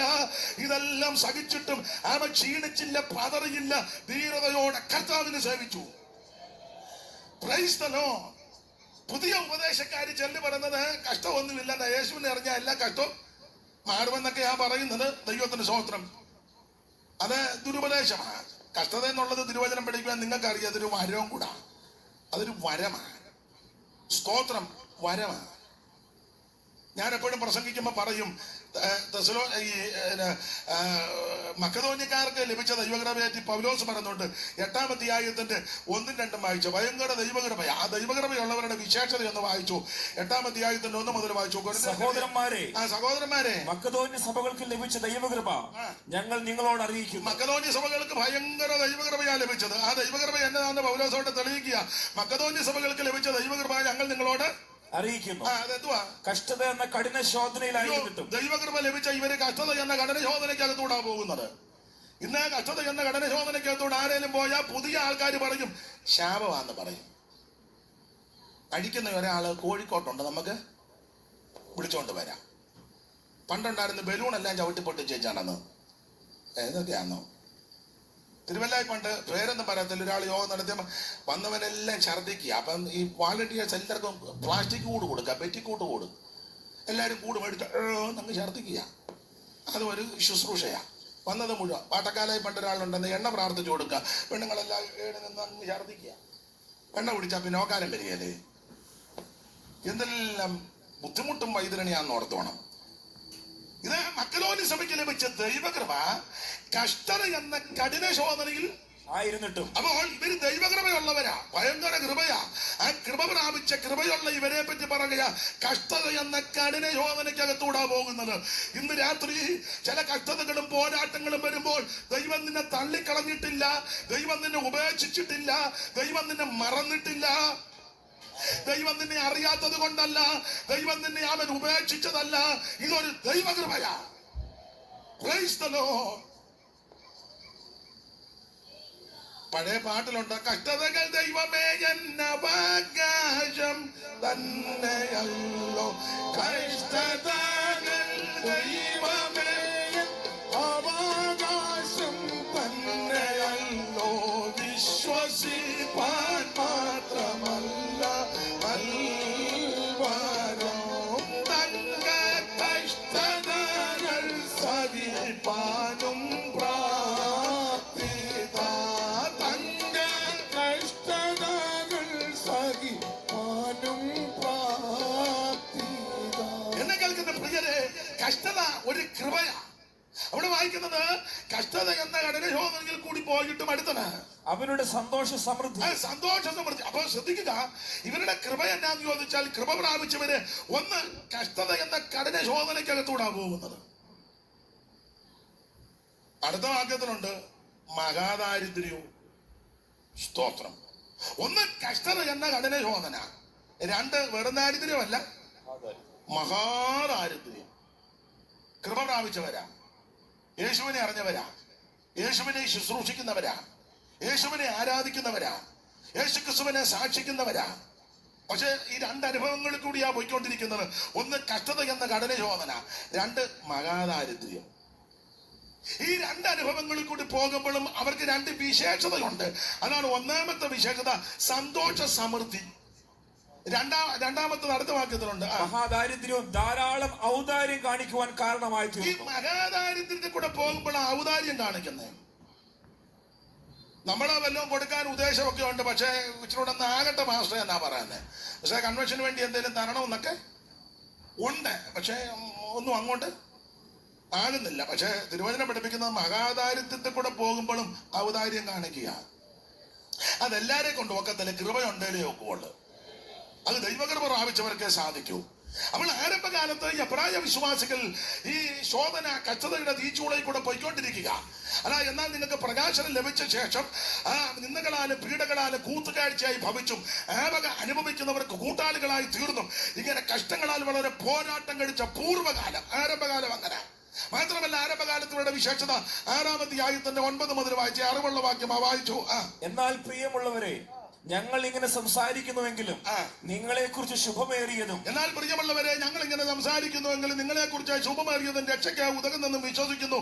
ദൈവം നിങ്ങളുടെ പ്രവൃത്തിക്കും വിശുദ്ധന്മാരെ ശുശ്രൂഷിക്കുന്നതിനാലും തന്റെ നാമത്തോട് കാണിച്ച സ്നേഹവും മറന്നു കളയുവാൻ തക്കവണ്ണം അനീതിയുള്ള ദൈവമല്ല എന്ന് പറഞ്ഞാൽ ആരംഭകാലത്ത് ഇവര് കർത്താവിന്റെ വേലയ്ക്ക് ചുമല് കൊടുത്തവരാ.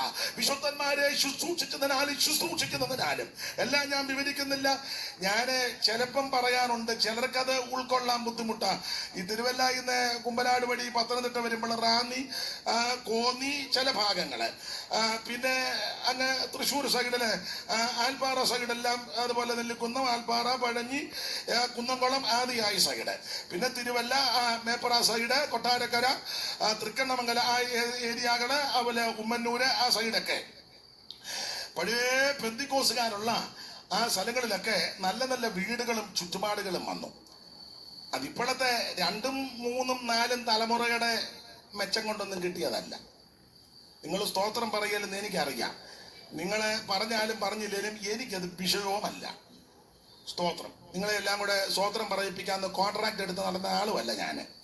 വേണേ പറഞ്ഞാൽ മതി. ഒരു കാര്യം പറയാം, 4ാം തലമുറ 5ാം തലമുറയുടെ ഗുണം കൊണ്ടൊന്നും കിട്ടിയതല്ല.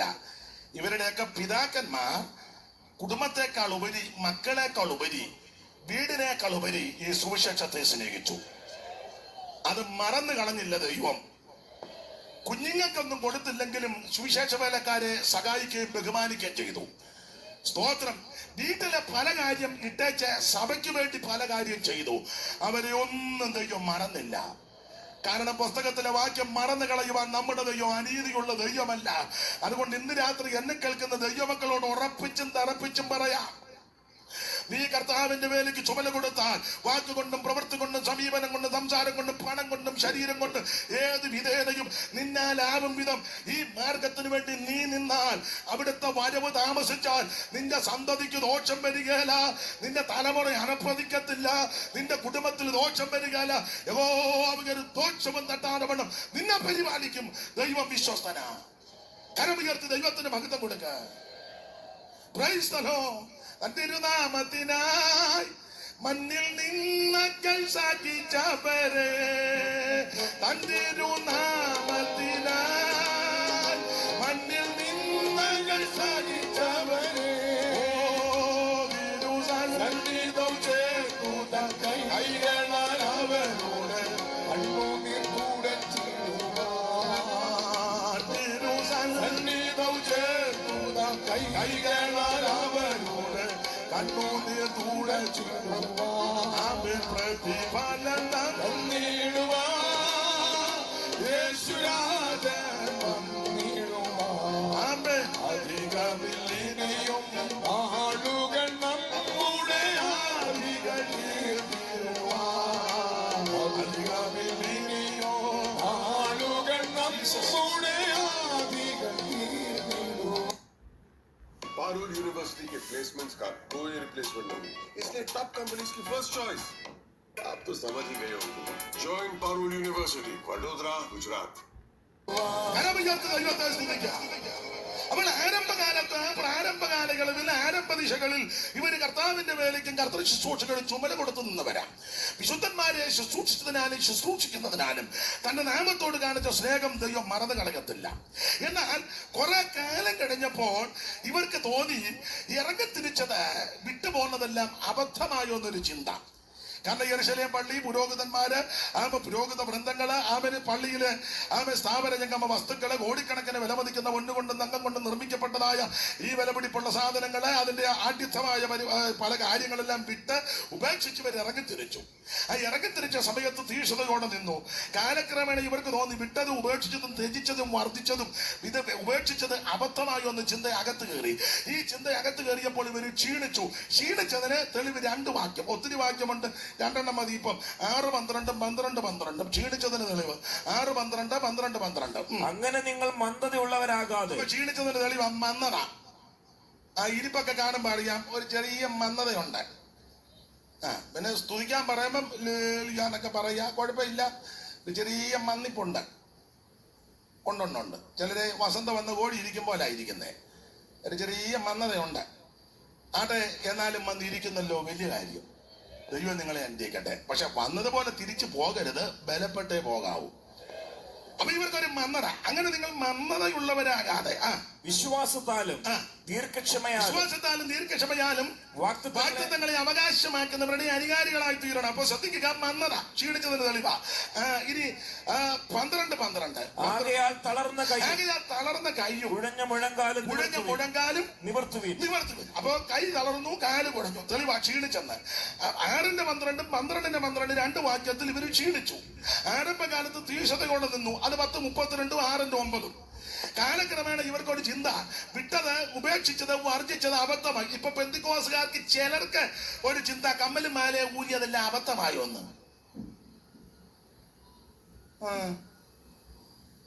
ഇടയ്ക്കിടയ്ക്ക് തൂത്തപ്പോ അബദ്ധമൊന്നുമല്ല അല്ലെന്ന് ഇപ്പൊ കുറെ പൊട്ടന്മാരിറങ്ങി പറയുന്നുണ്ട് ഊരണ്ടെന്ന്. ആള് കൂടുമല്ലോ. സ്തോത്രം. ഇത് ആള് കൂട്ടുന്ന മാർഗമല്ല. കാര്യങ്ങൾ പറയുക, ഇത് അംഗീകരിക്കുന്നവർ അംഗീകരിക്കട്ടെ. Praise the lord. ഇനിയിപ്പോ നമ്മുടെ സഭയിലും മിക്കവാറും അങ്ങനെയൊക്കെ പരിപാലിക്കും. ഇടേണ്ടവർക്ക് ഇടാം, ഇടാത്തവർക്ക് ഇടണ്ട, ഊരണ്ടവർക്ക് ഊരണ്ടാത്തവർക്ക്. എനിക്ക് ഇംഗ്ലീഷ് ഒന്നും വശമില്ല, അതുകൊണ്ടല്ല ഇംഗ്ലീഷ് പറഞ്ഞത്. ആശുവില്ലായിക്ക് തെറ്റിയോ? പറ, തെറ്റിയെങ്കിൽ തെറ്റിയെന്ന് പറ. തെറ്റിയില്ല, ഞാനിത് എങ്ങനെ ഒപ്പിക്കുന്നെന്ന് എനിക്കും ദൈവത്തിനും അറിയാമോ?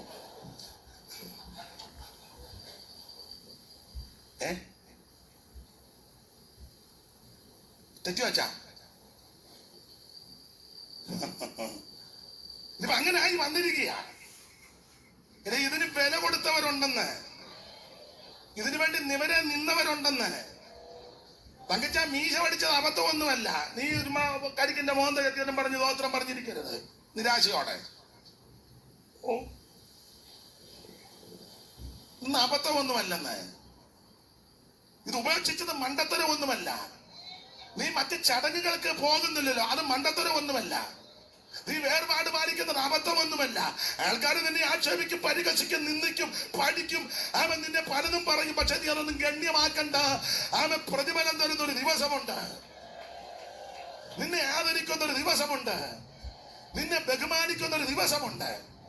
ഞാൻ കഴിഞ്ഞ ദിവസവും പറഞ്ഞ, എല്ലാവരും അങ്ങ് ചെല്ലുമ്പോൾ ഈ വിധത്തിലൊക്കെ നിന്ന് വീടുകളും നിന്നുകളും കഷ്ടങ്ങളും ഒക്കെ സഹിച്ച് വിശ്വാസ മാർഗത്തിന് വേണ്ടി അതിവിശുദ്ധ വിശ്വാസത്തെ ആധാരമാക്കി, അങ്ങനെ അതല്ല യൂദാ പറഞ്ഞത്. പ്രിയമുള്ളവരെ, നമുക്ക് പൊതുവിലുള്ള രക്ഷയെക്കുറിച്ച് നിങ്ങൾക്ക് എഴുതുവാൻ സകല പ്രയത്നവും ചെയ്യെങ്കിൽ വിശുദ്ധന്മാർക്ക് ഒരിക്കലായി പരിമേൽപ്പിച്ച വിശ്വാസത്തിന് വേണ്ടി പോരാടേണ്ടതിന് പ്രബോധിപ്പിച്ചെഴുതുവാൻ ആവശ്യമെന്ന് എനിക്ക് തോന്നി. നമ്മുടെ ദൈവത്തിന്റെ കൃപയെ ദുഷ്കാമവർത്തിക്ക് ഹേതുവാക്കി ഏകനാഥന് നമ്മുടെ രക്ഷിതാവാകുന്ന യേശുക്രിസ്തുവിനെ നിഷേധിക്കുന്ന അപക്വതരായ ചില മനുഷ്യർ നുഴഞ്ഞു വന്നിരിക്കുന്നു.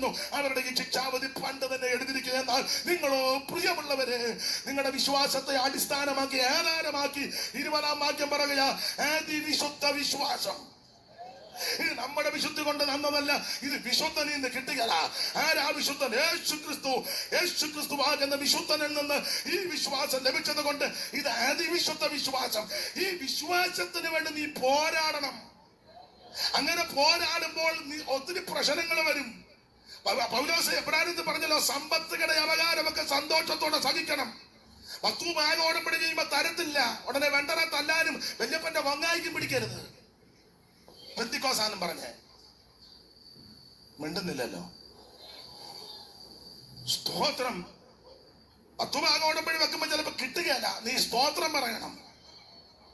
അളവുനൂൽ എനിക്ക് മനോഹര ദേശത്ത് വീണിരിക്കുക, എനിക്ക് നല്ലൊരു അവകാശം തന്നിരിക്കുക. അപ്പറയാൻ പറഞ്ഞതുപോലെ പറ. സോദോം രാജാവ് എന്നെ സമ്പന്നനാക്കിയെന്ന് നാളെ ഒരു പേര് വരാതിരിക്കേണ്ടതിന് അത് കുണ്ണൂസിലും മെസഞ്ചറിലും അല്ലേലിയായി സങ്കീർത്തനത്തിലും അവൻ മനോരമയിലും ഒരു ന്യൂസിലും വരണ്ട. അവൻ സോദോം രാജാവ് എന്നെ സമ്പന്നനാക്കിയെന്ന് നാളെ ഒരു പേര് വരാതിരിക്കേണ്ടതിന് നിന്റെ ചരടാകട്ടെ, ചെരുപ്പുമാറാകട്ടെ എനിക്ക് വേണ്ട. കാരണം ഞാൻ അത്യുന്നതനായ ദൈവത്താൽ അനുഗ്രഹിക്കപ്പെട്ടവനാ. എന്നെ അനുഗ്രഹിക്കാമെന്ന് ഒരുവന്റെ വാഗ്ദത്തമുണ്ട്. എന്നെ ഉയർത്താമെന്ന് ഒരുവന്റെ വാഗ്ദത്തമുണ്ട്. എന്നെ ആദരിക്കാമെന്ന് ഒരുവന്റെ വാഗ്ദത്തമുണ്ട്. വാഗ്ദത്തം ചെയ്ത ദൈവം വിശ്വസ്തൻ. നിന്നെ അനാഥനായിട്ട് വിടത്തില്ല, നിന്നെ തള്ളിക്കളയത്തില്ല, നിന്നെ ഉപേക്ഷിക്കത്തില്ല. ഞാനോ ലോകാവസാനത്തോളം എല്ലാ നാളും നിങ്ങളോട് കൂടെ കണ്ട് നരളി ചെയ്ത യേശു ഇന്ന് രാത്രി നിന്നെ രക്ഷിക്കും. നിനക്ക് ദോഷം വരാൻ ദൈവം അനുവദിക്കത്തില്ല. ദോഷം നിരൂപിക്കുന്നവരും ദോഷം അവൻ ഒപ്പിക്കുന്നവരെ കൊണ്ട് എടാ വചനത്തിൽ എഴുതിയെന്നെ അവൻ കുഴി കുടിക്കുന്നവൻ കുഴിക്കകത്ത് വീഴുവന്ന. കുഴി കുടിച്ച സൂക്ഷം കുഴിക്കകത്ത് വീഴും. കല്ലുരുട്ടുന്നവൻ അത് തിരിഞ്ഞു വന്നോളും. നീ ചെയ്യേണ്ട കാര്യം മുട്ടയിലിരിക്കണം, ഇരുന്ന് പ്രാർത്ഥിക്കണം. പ്രാർത്ഥിക്കുമ്പോൾ രാജാക്കന്മാരുടെ ഹൃദയം യഹോവയുടെ ഒരു നീർത്തോട് പോലെ ഇഷ്ടമുള്ള ദിക്കിലേക്ക് ദൈവം അങ്ങ് തിരിക്കും. ദൈവത്തെ കൊണ്ട് കഴിയാത്ത ഒരു കാര്യവുമില്ല. നീ ചെയ്യേണ്ടത് കേസിനും കോടതിക്കും മടക്കിനും പുക്കാറിനും പോകാതെ മുഴങ്കാലും മേലിരുന്ന് ജാഗരിക്കണം. ഉന്നതന് മീതെ ഒരു ഉന്നതനുണ്ട്, അത്യുന്നതൻ നിനക്ക് വേണ്ടി ജാഗരിക്കുന്നുണ്ട്. ഇന്ന് രാത്രി മുഴങ്കാലും മേലിരുന്ന് ആത്മാവിൽ പോരാടി പ്രാർത്ഥിക്ക്. ധൈര്യത്തോടെ നിനക്ക് വേണ്ടി വ്യവഹരിക്കുന്ന ഒരു ദൈവമുണ്ട്. അപ്പൊ ആരംഭകാലത്ത് തീഷ്ണതയോടെ നിന്ന ഇവര് ഇടക്കാലത്ത് ക്ഷീണിച്ചു. തളർന്ന കയ്യും കുടഞ്ഞ മുഴങ്കാലുമൊക്കെ ക്ഷീണിച്ചപ്പോൾ ഇവർക്ക് ഒരു ചിന്ത, വിട്ടുപോകുന്നത് അബദ്ധമായോ? അപ്പോൾ ആ വിട്ടുപോകുന്നത് അബദ്ധമല്ലെന്ന് തെളിയിക്കാനാ ഓരോ അധ്യായത്തിൽ യേശു ശ്രേഷ്ഠനാണെന്ന് തെളിയിച്ചത്. അപ്പോൾ 10-ാം അധ്യായത്തിൽ പറയുകയാണ്, നിങ്ങൾ ധൈര്യത്തോടെ അടുത്തു വാ. നിങ്ങൾ അകന്ന് നിൽക്കരുത്, മാറി നിൽക്കരുത്, ഒളിഞ്ഞിരിക്കരുത്, അവന് ദൂരം മാറിയിരിക്കരുത്. നിങ്ങൾ ധൈര്യത്തോടെ അടുത്തു വരണം. ഓടിച്ച ഭാഗം അങ്ങ് വിടാം. ധൈര്യത്തോടെ അടുത്തു വരണം. ഈ അടുത്ത് വരണമെന്ന് ഇവരെ ആഹ്വാനം ചെയ്യുമ്പോൾ 2-3 കാര്യം ചൂണ്ടിക്കാണിച്ചാ പറയുന്നത്, നിങ്ങൾ ധൈര്യത്തോടെ അടുത്ത് വരാൻ. ഒന്ന്, യേശു തന്റെ ദേഹമെന്ന തിരശീല ചീന്തി ഒരു പുത്തൻ വഴി നമുക്ക് ഒരുക്കിയിട്ടിട്ടുണ്ട്. അതുകൊണ്ട് നിങ്ങൾ അകന്ന് നിൽക്കരുത്, അറച്ചു നിൽക്കരുത്, മടിച്ചു നിൽക്കരുത്. ധൈര്യത്തോടെ ഇന്ന് രാത്രി അടുത്തു വാ. യേശു ക്രിസ്തു തന്റെ ദേഹമെന്ന തിരശീല ചിന്തി എനിക്ക് നിങ്ങൾക്ക് വേണ്ടി ഒരു പുത്തൻ വഴി ഒരുക്കിയിരിക്കുക. ആമേൻ. അവിടുത്തെ ഭൂമേനി നമുക്കായി തകർക്കപ്പെട്ടു. ചാട്ടമാറിന്റെ ഘോരമായ പ്രകരമേറ്റ് അവൻ ചാട്ട അടിച്ച് വലിക്കുമ്പോൾ മാംസം ശരീരത്തിൽ നിന്ന് പറഞ്ഞ് ഇറുന്ന് മാറിപ്പോകയാ. അവൻ സങ്കീർത്തനക്കാരൻ ആത്മാവിലെഴുതി അവിടുത്തെ മുതുക ഉടവുചാല് പോലെ നീളത്തെ കീറി, അങ്ങനെ കീറി ചീന്തി എനിക്ക് നിങ്ങൾക്കും ഒരു പുത്തൻ വഴി തുറന്നിട്ടിട്ടുണ്ട്. അതുകൊണ്ട് സ്നേഹിത സുഹൃത്തെ, പ്രിയപ്പെട്ടവരെ, അകന്നു നിൽക്കരുത്, അറച്ചു നിൽക്കരുത്, മടിച്ചു നിൽക്കരുത്. ഇന്ന് രാത്രി നീ ഏത് കുലത്തിലും കുടുംബത്തിലും നിറത്തിലും നിലവാരത്തിൽപ്പെട്ട വ്യക്തിയാകട്ടെ, അകന്നു നിൽക്കരുത്. ഇന്ന് രാത്രി ധൈര്യത്തോടെ അടുത്തു വാ. അവിടുത്തെ തിരുമേനി നിനക്ക് വേണ്ടി തകർക്കപ്പെട്ടു. അവിടുത്തെ ഭൂമേനി നിനക്കായി തകർക്കപ്പെട്ടു. അവിടുത്തെ ദേഹമെന്ന തിരശീല ചീന്തി ഒരു പുത്തൻ വഴി നിനക്ക് ഒരുക്കിയിട്ടിരിക്കുക. അതുകൊണ്ട് ഇന്ന് രാത്രി ധൈര്യത്തോടെ അടുത്തു വാ. 2, അടുത്തു വരാൻ അവിടെ പറയാൻ കാരണം, ഒരു പരിശുദ്ധ രക്തം ഇവിടെ വ്യാപരിക്കുന്നുണ്ട്. ആ പരിശുദ്ധ രക്തമുള്ളത് കൊണ്ട് നീ ധൈര്യത്തോടെ അടുത്തു വാ. നിന്റെ അകൃത്യങ്ങൾ രക്താംബരം പോലെ ഇരുന്നാലും ആ പരിശുദ്ധ രക്തം ഹിമം പോലെ വെളുപ്പിക്കും. നിന്റെ അകൃത്യങ്ങൾ എത്ര കടിച്ചുവപ്പായിരുന്നാലും അവിടുത്തെ രക്തത്താൽ അത് ശുദ്ധീകരിച്ചു തരും. യേശുവിന്റെ രക്തം ഇന്ന് രാത്രി ഇവിടെ വ്യാപരിക്കുക. ഈ രക്തത്തിന്റെ വിശേഷത, ഇത് വിലയേറിയ രക്തമാ. ഈ രക്തത്തിന്റെ വിശേഷത, ഇത് പുണ്യാക രക്തമാ. ഈ രക്തത്തിന്റെ വിശേഷത, ഇത് സംസാരിക്കുന്ന രക്തമാ. ഈ രക്തത്തിന്റെ വിശേഷത, ഇത് ഹാവേലിന്റെ രക്തത്തെക്കാളും ഗുണകരമായി സംസാരിക്കുന്നതാണ്. ഈ രക്തത്തിന്റെ വിശേഷത, ഇത് സൗഖ്യം തരുന്ന രക്തമാ. ഈ രക്തത്തിന്റെ വിശേഷത, ഇത് പാപം മോചിക്കുന്ന രക്തമാ. ഈ രക്തത്തിന്റെ വിശേഷത, രോഗത്തെ സൗഖ്യമാക്കുന്ന രക്തമാ. ഈ രക്തത്തിന്റെ വിശേഷത, നമുക്ക് ജയം തരുന്ന രക്തമാ. ഈ രക്തത്തിന്റെ വിശേഷത, ഇത് പുണ്യാക രക്തമാ. ആട്ടുകൊറ്റന്മാരുടെയും കാടക്കിടാക്കളുടെയും രക്തവും മലിനപ്പെട്ടമേ തളിക്കുന്ന പശുപസവും ജഡിക ശുദ്ധി വരുത്തുമ്പോൾ നിത്യാത്മാവനാൽ പിതാവാം ദൈവത്തിന് തന്നെത്താൻ നിഷ്കളങ്കനായി സമർപ്പിച്ച യേശു ക്രിസ്തുവിന്റെ പരിശുദ്ധ രക്തം, യേശുവിന്റെ പുണ്യായ രക്തം, പാപം മോചിക്കുന്ന രക്തം, രോഗം സൗഖ്യമാക്കുന്ന രക്തം, നിനക്ക് സമാധാനം തരുന്ന രക്തം, നിന്റെ മാറയെ മതിരിപ്പിക്കുന്ന രക്തം, നിന്റെ ഭാവിയെ തിരിച്ചുവിടുന്ന രക്തം, നിനക്ക് വേണ്ടി വഴിയൊരുക്കുന്ന രക്തം, നിനക്ക് വേണ്ടി അവൻ അത്ഭുതം പ്രവർത്തിക്കുന്ന രക്തം. ഇന്ന് രാത്രി അവിടുത്തെ പരിശുദ്ധ രക്തം അവിടെ വ്യാപരിക്കുന്നു. അറച്ചു നിൽക്കാതെ, മടിച്ചു നിൽക്കാതെ, അകന്നു നിൽക്കാതെ, ആവശ്യമില്ലാത്തത് പറഞ്ഞ് അകന്നു പോകാതെ ഇന്ന് രാത്രി ധൈര്യത്തോടെ നീ അടുത്തു വാ. നിന്നെ സ്നേഹിക്കുന്ന യേശുവുണ്ട്, നിന്നെ രക്ഷിക്കുന്ന യേശുവുണ്ട്, നിന്നെ വിടുവിക്കുന്ന യേശുവുണ്ട്, നിന്നെ സൗഖ്യമാക്കുന്ന യേശുവുണ്ട്, നിനക്ക് വേണ്ടി അത്ഭുതം ചെയ്യുന്ന യേശു ഇന്ന് രാത്രിയുടെ വന്നിട്ടുണ്ട്. ധൈര്യത്തോടെ അടുത്തു വാ. സത്യവചനം കേട്ടു നീ വാ, നിത്യജീവൻ നിനക്ക് കിട്ടുമേ. സത്യവചനം കേട്ടു നീ നിത്യജീവൻ. ഓ നിന്റൊരു ജീവ പുസ്തകത്തിൽ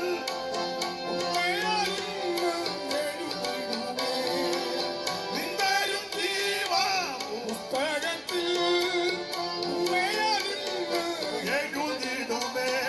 വരുവീൻ ഈ നല്ല സമയം വൃഥാവാക്കാതെ നിന്നെ യേശു വിളിച്ചിടുന്നു. വരുവീൻ ഈ നല്ല സമയം വൃഥാവാക്കാതെ നിന്നെ യേശു വിളിച്ചിടുന്നു. കരമുയർത്തി കർത്താവിന് മഹത്വം കൊടുക്ക. ഇന്ന് രാത്രി എന്നെ കേൾക്കുന്ന പ്രിയരെ, അവിടുത്തെ പരിശുദ്ധ രക്തം ഇന്ന് രാത്രി ഇവിടെ വ്യാപരിക്കുന്നു. അതുകൊണ്ട് ഇറച്ചു നിൽക്കാതെ ധൈര്യത്തോട് അടുത്തു വാ. സ്തോത്രം. 3, അടുത്തു വരാൻ ആഹ്വാനം കൊടുക്കാൻ കാരണം ആ വാക്യങ്ങൾ ശ്രദ്ധിച്ചു പഠിച്ചാൽ ഇങ്ങനെ കാണും. നമുക്ക് വേണ്ടി പക്ഷപാതം ചെയ്യുന്ന ഒരുവൻ സ്വർഗത്തിലുണ്ട്. ഇവിടെ നമ്മുടെ പക്ഷം പിടിച്ച് വാദിക്കാൻ ആരും കാശ് കൊടുത്താൽ ചിലപ്പോൾ ആള് കാണുമായിരിക്കും. ഇരുത്തി ഒരു ചിരിച്ച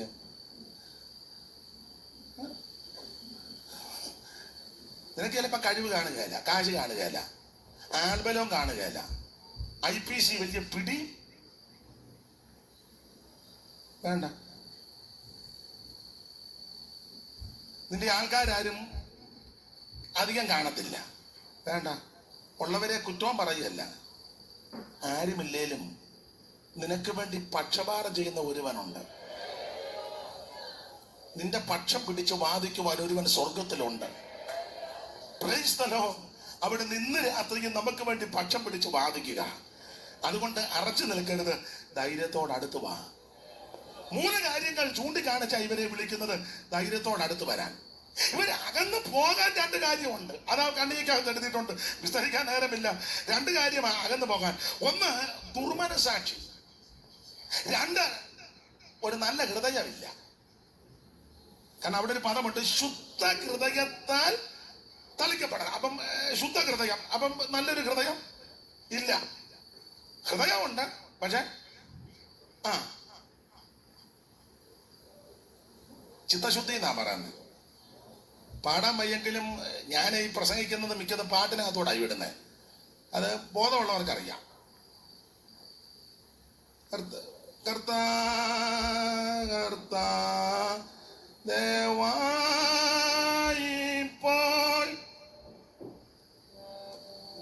ചിത്തശുദ്ധി എന്നാ കൊടുത്തേക്കുന്നത്. നമ്മുടെ ചിത്തം ഇത് നമുക്ക് എന്റെ ഹൃദയത്തിൽ ഇരിക്കുന്നത് നിങ്ങൾക്കും അറിയത്തില്ല, നിങ്ങളുടെ ആരുടെയും ഹൃദയത്തിൽ ഇരിക്കുന്നത് എനിക്കും അറിയത്തില്ല. അങ്ങനെ ആ ദൈവം ഇത് സെറ്റ് ചെയ്ത് വെച്ചേക്കുന്നത്. ഇത് അറിയായിരുന്നെങ്കിൽ ഇത്രയും പേര് ഇന്ന് ഇങ്ങനെ ഇത്രയും ശാന്തമായിട്ട് ഇവിടെ ഇരിക്കുകയല്ല.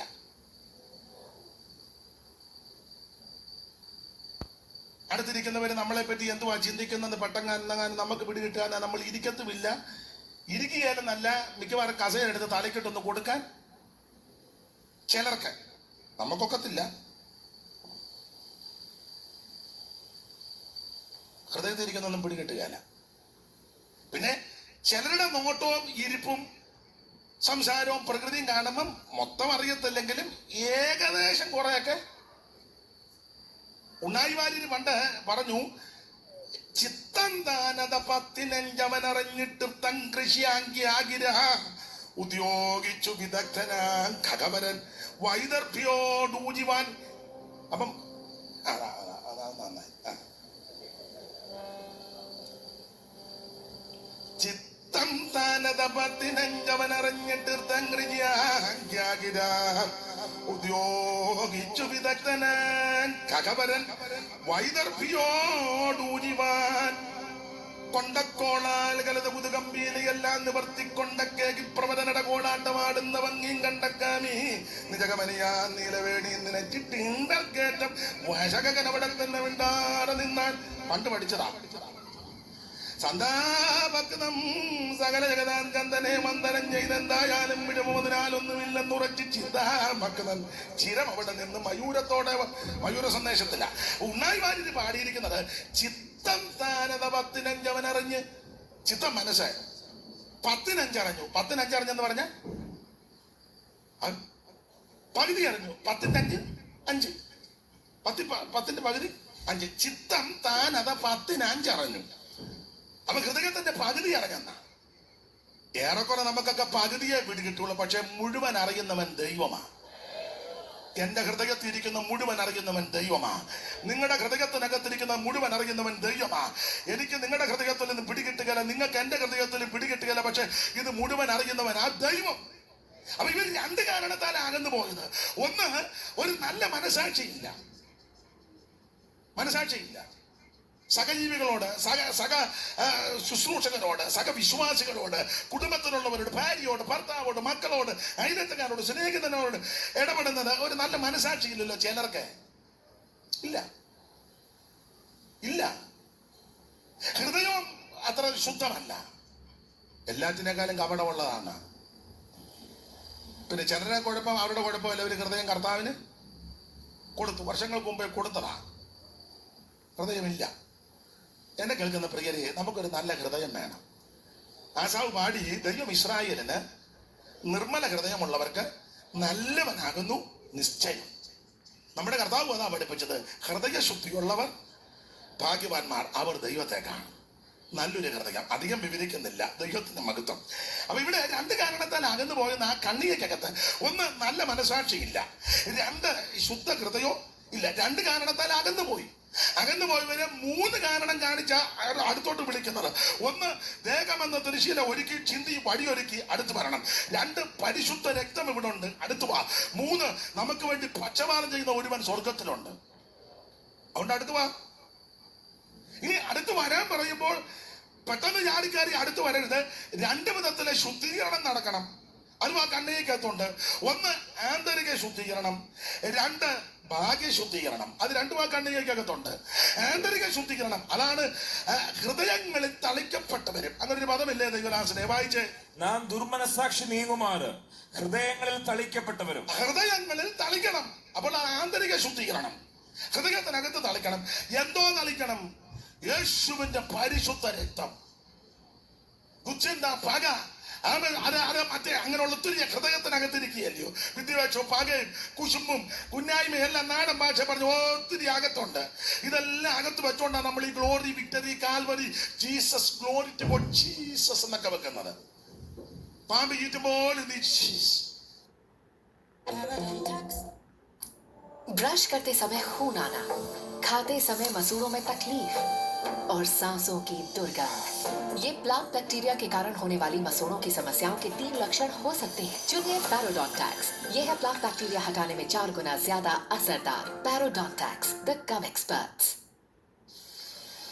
ഇതിലകത്തിരിക്കുക.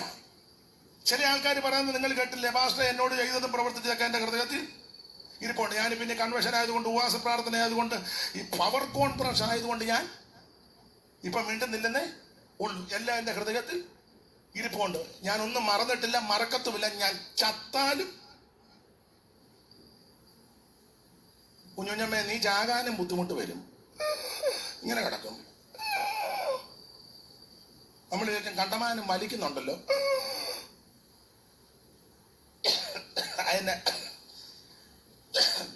അതിന്റെ കാരണം തന്നെ ഓരോന്നോരോന്ന് വെളിയിലോട്ട് കളയുക. ദുശ്ചിന്ത, പക, കോപം. മനസ്സിലാകുന്നുണ്ടാവല്ലോ? നല്ല ബുദ്ധി പറഞ്ഞു തരിക. ഇതിനകം ക്ലിയർ ആകണം. ഇതിനകം സ്തോത്രം. നിർമ്മല ഹൃദയന്മാർക്കൻ ദൈവം നല്ലവനതിനിൽ ഓരോ വാദം. നിർമ്മല ഹൃദയന്മാർക്കൻ ദൈവം നല്ലവനതിനിൽ ഓരോ വാദം. എന്നാൽ ദുർമതികൾ സുഖികള പൂമതിലിട പ്രിയമുള്ളം തിരതുല്യം.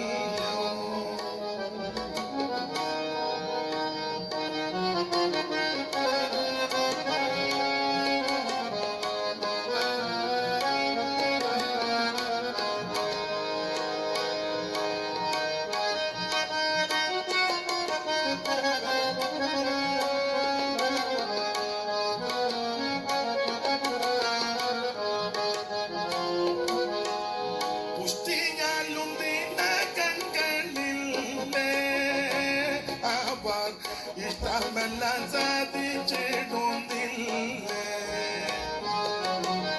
കുസ്തിയാലും നീന കൺകളില്ലേ അവർ ഇഷ്ടമെല്ലാം സാധിച്ചിടുന്നില്ലേ ഞാനോ കുറ്റമില്ലായ്മയിൽ എന്റെ കൈകളെ കഴുകിയതു വ്യർത്ഥം തീരെ വ്യർത്ഥം ഞാനോ കുറ്റമില്ലായ്മയിൽ എന്റെ കൈകളെ കഴുകിയതു വ്യർത്ഥം തീരെ വ്യർത്ഥം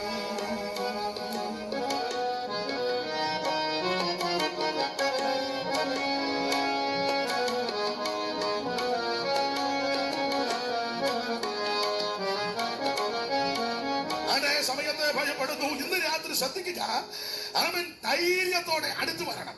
അപ്പൊ അടുത്തു വരുമ്പോ രണ്ട് വിധത്തിലെ ശുദ്ധീകരണം. ഒന്ന് ആന്തരിക ശുദ്ധീകരണം, അതാണ് ഹൃദയത്തെ തളിക്കുന്നത്. എന്തോ തളിക്കണം? യേശുവിന്റെ പരിശുദ്ധ രക്തം. ഇന്ന് രാത്രി ഹൃദയങ്ങൾ തളിക്കണം.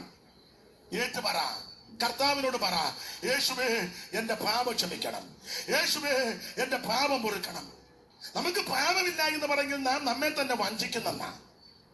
സ്തോത്രം. സകല അനീതിയും പാപമാ. ഒന്നല്ലെങ്കിൽ മറ്റൊരു വിഷയത്തിൽ അവൻ എല്ലാവരും അവൻ ദുഷ്ടശക്തികൾക്ക് അടിമപ്പെടാൻ സാവകാശവും സാഹചര്യവും ഉണ്ട്. എന്നാൽ ഇന്ന് രാത്രി അത് മുഴുവൻ അവൻ പരിഹരിക്കുന്ന, മോചിക്കുന്ന, ശുദ്ധീകരിക്കുന്ന യേശുവിന്റെ പരിശുദ്ധ രക്തം. ആ കർത്താവിനോട് ഇന്ന് രാത്രി പ്രാർത്ഥിക്കും, യേശുവേ എന്നെ രക്ഷിക്കണം, യേശുവേ ഞാനൊരു പാപിയാ, എന്നെ രക്ഷിക്കണം, എന്റെ ഉള്ളത്തിലേക്ക് വരണം, അവിടുത്തെ പരിശുദ്ധ രക്തം കൊണ്ട് എന്റെ ഹൃദയത്തെ ഒന്ന് കഴുകണമെന്ന് ആരും പ്രാർത്ഥിക്കും. അവരെ ഇന്ന് രാത്രി യേശു രക്ഷിക്കും. അപ്പൊ ആ ഹൃദയങ്ങളെ തളിക്കുക. അപ്പൊ അത് ആന്തരിക ശുദ്ധീകരണം. അപ്പൊ ആ ഹൃദയങ്ങളെ തളിക്കപ്പെട്ടവരും അടുത്ത പരമ ശുദ്ധ വെള്ളത്താൽ ശരീരം കഴുകപ്പെട്ടവരും അത് ഭാഗ്യ ശുദ്ധീകരണം. ശുദ്ധവെള്ളത്താൽ ശരീരം കഴുകണം, ഭാഗ്യ ശുദ്ധീകരണം. ഈ ഭാഗ്യശുദ്ധി, ഈ രണ്ട് ശുദ്ധീകരണവും ദൈവത്തിന് ഇഷ്ടമാണ്. ആന്തരിക ശുദ്ധീകരണവും ഭാഗ്യ ശുദ്ധീകരണവും, അത് രണ്ടും ദൈവത്തിന് ഇഷ്ടമാണ്. പുറം മാത്രം വെടിപ്പായാ പോരാ, അകവും വെടിപ്പാക്കണം. അകം മാത്രം വെടിപ്പാക്കിയാ പോരാ, പുറവും വെടിപ്പാക്കണം. ഇത് രണ്ടും ദൈവം ഇഷ്ടപ്പെടും. അപ്പോൾ ഭാഗ്യ ശുദ്ധീകരണം എങ്ങനെ നടക്കും? ശുദ്ധവെള്ളത്താൽ. അവിടെ ശുദ്ധവെള്ളമെന്ന് വിവക്ഷിക്കുന്നത് നിർമ്മല വചനം, മായമില്ലാത്ത യാതൊരു കൂട്ടുചേർക്കാത്ത, കുറയ്ക്കാത്ത, കൂട്ടുചേർക്കാത്ത നിർമ്മല വചനം. അതാണ് ശുദ്ധവെള്ളം. നമ്മളെല്ലാം എപ്പോഴും പാടുന്നൊരു പാട്ടിന്റെ വരി പാടുമ്പം ബോധ്യപ്പെടും. ഇങ്ങനെ പോഷിപ്പിക്കാം ക്ഷീരത്തലന്നെ നിർമ്മല തോയം നിത്യം കൂടിപ്പിച്ച് നിർമ്മല തോയം നിത്യം കൂടിപ്പിച്ച്. അപ്പൊ ശ്രദ്ധിക്കുക, അതിനകത്ത് തുടങ്ങി നിർമ്മല തോയം. മലയാളം പണ്ട് പഠിച്ചവർക്ക് അറിയാം. തോയം, സലിലം, ജലം, എല്ലാം വെള്ളമാ. സ്തോത്രം.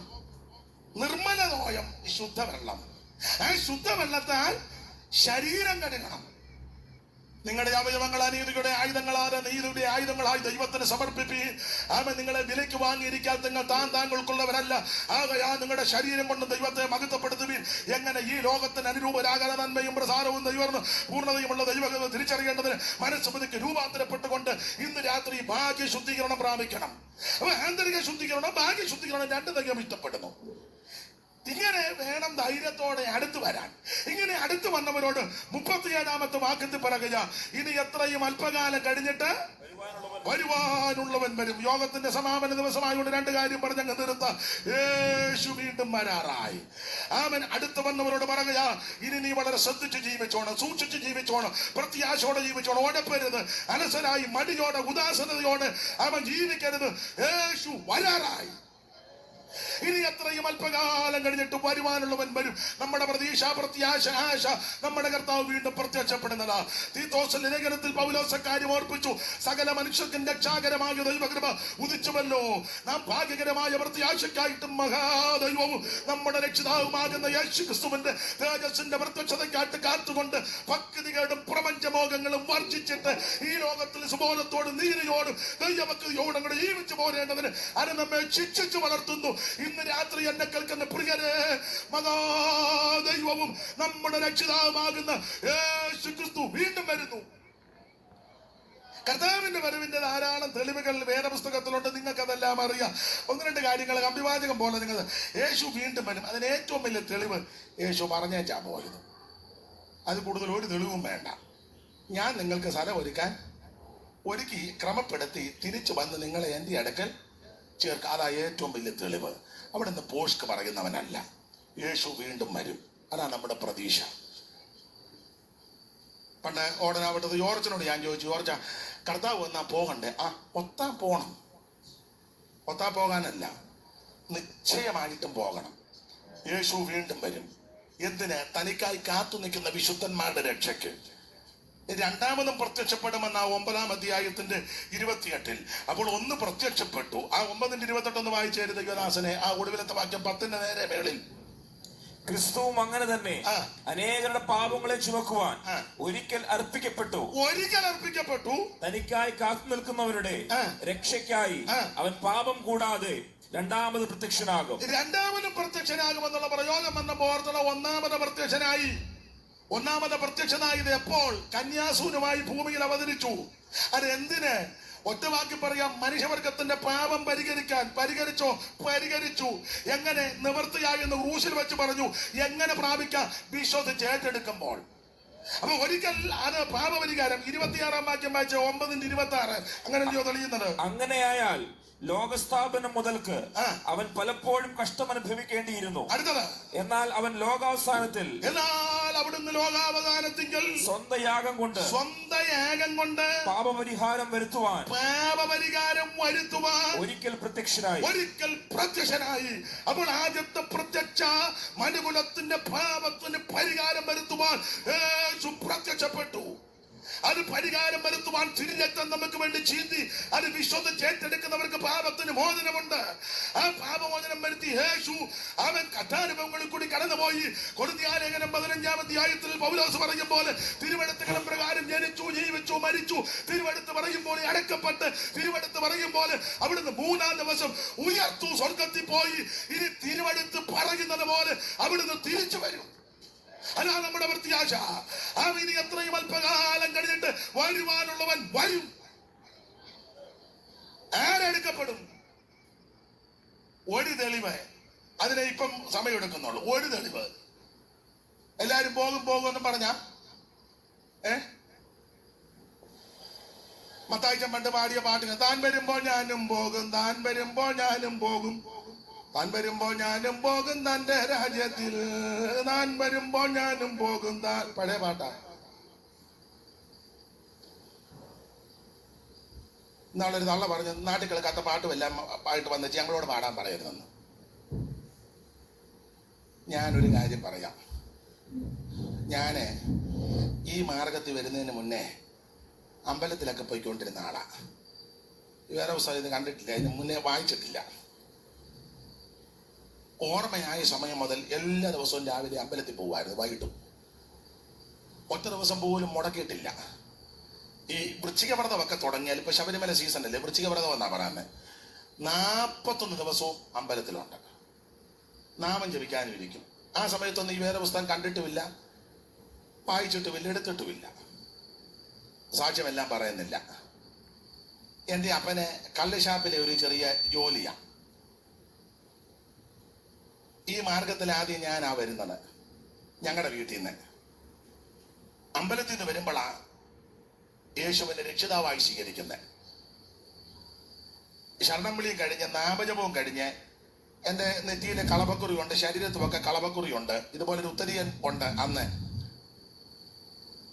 ഒരൊറ്റമുണ്ട് കൊടുത്തിട്ടുണ്ട്, ഇതുപോലെ ഉത്തരീയമുണ്ട്, കയ്യിൽ പ്രസാദമുണ്ട്. ഇതുമൊക്കെ ആയിട്ട് വരുന്ന സമയത്തായി ഇതുപോലൊരു യോഗം. വിശദീകരിക്കുന്നില്ല. ആ യോഗത്തിൽ വെച്ച് യേശുവിനെ രക്ഷിതാവായി സ്വീകരിച്ചു. അങ്ങനെയായി ഈ മാർഗത്ത് ഞാൻ വന്നത്. അതിനുശേഷമാ ഈ വേദപുസ്തകം വായിക്കാൻ തുടങ്ങിയത്. അതിനുശേഷമാ ഈ പാട്ടുകളെല്ലാം പഠിച്ചത്. നിങ്ങളൊക്കെ ഇതിനകത്ത് ജനിച്ച നല്ല കാര്യം, നിങ്ങളെ അഭിനന്ദിക്കുന്നു. ചെല്ലി പറയാനുണ്ട്, ഇവിടുത്തെ പത്തനാപുരത്തെ സ്റ്റാർട്ടിങ് എൻ്റെ ഗ്രാൻഡ് ഫാദർ ആയിരുന്നു. 500-ന്റെ മോട്ടറായിരുന്നു സ്റ്റാർട്ടിങ്. ആട്ടെ, നല്ല കാര്യം, അഭിനന്ദിക്കുന്നു. നിങ്ങൾക്കെല്ലാം പാരമ്പര്യമുണ്ട്. പണ്ട് ഗിദയോൻ ചോദിച്ചതുപോലെ നിങ്ങളെ വെച്ച് നോക്കിയാൽ ഞാൻ ഈ ചെയ്തത് എന്തു? നിങ്ങളുടെ കയ്യിലില്ലയോ പണ്ട് ദൈവം എബ്രഹീമിന്റെ അബിയേസറിന്റെ മുന്തിരിയെടുപ്പിനേക്കാൾ എബ്രഹീമിന്റെ കാലാ വെറുക്കുന്നല്ലയോ നല്ലത്? അടുത്ത വാക്യമുണ്ട്, അങ്ങനെ പറഞ്ഞപ്പം അവർക്ക് അവനോടുള്ള കോപം ശമിച്ചെന്ന. അപ്പം നിങ്ങൾ വന്ന് ശമിക്കട്ടെ. അതിനാ നിങ്ങളെ വെച്ച് നോക്കിയാൽ ഞാൻ ഈ പീത്തയാകുന്ന ഞാൻ എന്തുള്ളൂ? എന്ന ഒരു കാര്യം പറയാം, ഇതിനകത്ത് വന്നതാ ഭാഗ്യം, ഇതെടുത്തതാ ഭാഗ്യം, ഈ മാർഗത്തിൽ വന്നതാ രക്ഷ. മറ്റൊരുത്തനും രക്ഷയില്ല. ദൈവത്തിന് മഹത്വം. അതുകൊണ്ട് ഞാൻ ഇടയ്ക്ക് കയറി പറഞ്ഞതേ ഉള്ളൂ. എല്ലാം ഇതിനകത്ത് വന്നു കഴിഞ്ഞ് ദൈവമക്കൾ പാടുകയും ഒക്കെ ചെയ്യുമ്പോൾ കേട്ടും ഒക്കെ പഠിച്ചതാ. ദൈവത്തിന് മഹത്വം. ഇതിനകത്ത് വന്നതാ നമ്മുടെ ഭാഗ്യം. യേശു വരാറായി. ഒരൊറ്റ കാര്യം പറഞ്ഞ് എല്ലാവരും പോകുമെന്ന് പറഞ്ഞായിരിക്കുന്നേ. ഒരു തെളിവ്, കർത്താവിന്റെ മഹത്വ പ്രത്യക്ഷതയാ വിഷയമെങ്കിലും നിങ്ങൾക്ക് അറിവുള്ള വാക്യം 24-ാം അധ്യായം മത്തായിലെ കർത്താവിന്റെ വരവിനും ലോകാവസാനത്തിന് അടയാളം ചോദിച്ചപ്പോൾ അവിടെ പറഞ്ഞോണ്ട് നോഹയുടെ കാലം പോലെ. അത് മഹത്വ പ്രത്യക്ഷതയുള്ള വിഷയം ആ ഭാഗത്തെല്ലാം കൊടുത്തിരിക്കുന്നത്. എങ്കിലും സന്ദർഭം വന്നുകൊണ്ടൊരു ആശയം പറയാം. നോഹയുടെ കാലം പോലെ. എന്താ നോഹയുടെ കാലത്തിന്റെ വിശേഷത അല്ലെങ്കിൽ പ്രകൃതി? ഒന്ന്, ബോധിച്ചതുപോലെ നടക്കുന്നു. 2, സ്വന്തം ഇഷ്ടപ്രകാരം പോകുന്നു. 3, വാക്യങ്ങളെല്ലാം എടുപ്പിക്കുന്നില്ല. ആ കാലം സമയമൊക്കെ പഠിച്ചാൽ പുറകോട്ടിറക്കുമ്പോൾ ലാമക്കിന്റെ കാലം 2 ഭാര്യമാരുമായിട്ട് പോകുന്നു.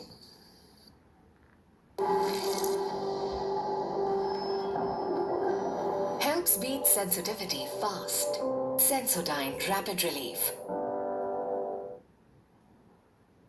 പിന്നെ ഗുണ്ടായിസം.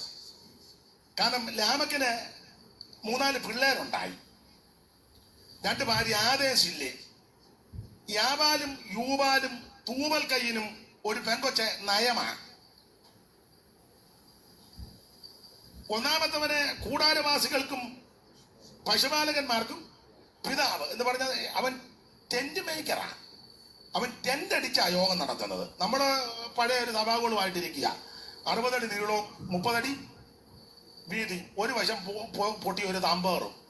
അത് ആയുഷ്കാലമായിട്ട് അടിക്കാൻ ഒരു അച്ചായനുണ്ട്. പുള്ളി തമ്പേറും കമ്പും ആർക്കും കൊടുക്കത്തുമില്ല. വെള്ളിയാഴ്ച ഒരു ഉപവാസ പ്രാർത്ഥന, ശാതം വിടാത്തൊരു തള്ളയും തോത്രം പറയാത്തൊരു വല്യപ്പനും. അത് വെച്ചോണ്ട് അടിക്കുക. തീ കത്തിക്കുക. എന്നെ ആര് കത്താന, എവിടെ കത്താന? ഇതാ നമ്മുടെ യോഗം.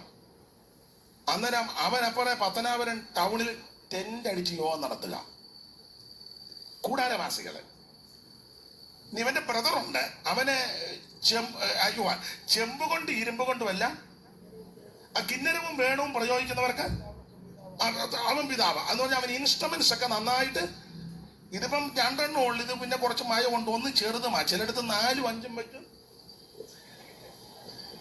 ഇത് കുറച്ചൊക്കെ ഉള്ളു. ഞാനതിന് എതിരല്ല. പിന്നെ ഇതിൽ വലിയ പറപ്പട്ടി പോലെ ഇരിക്കുന്ന സാധനമുണ്ട്. അതെല്ലാം വെച്ച് അടിച്ച് പെരുപ്പിക്കുന്ന ആൾക്കാരുണ്ട്.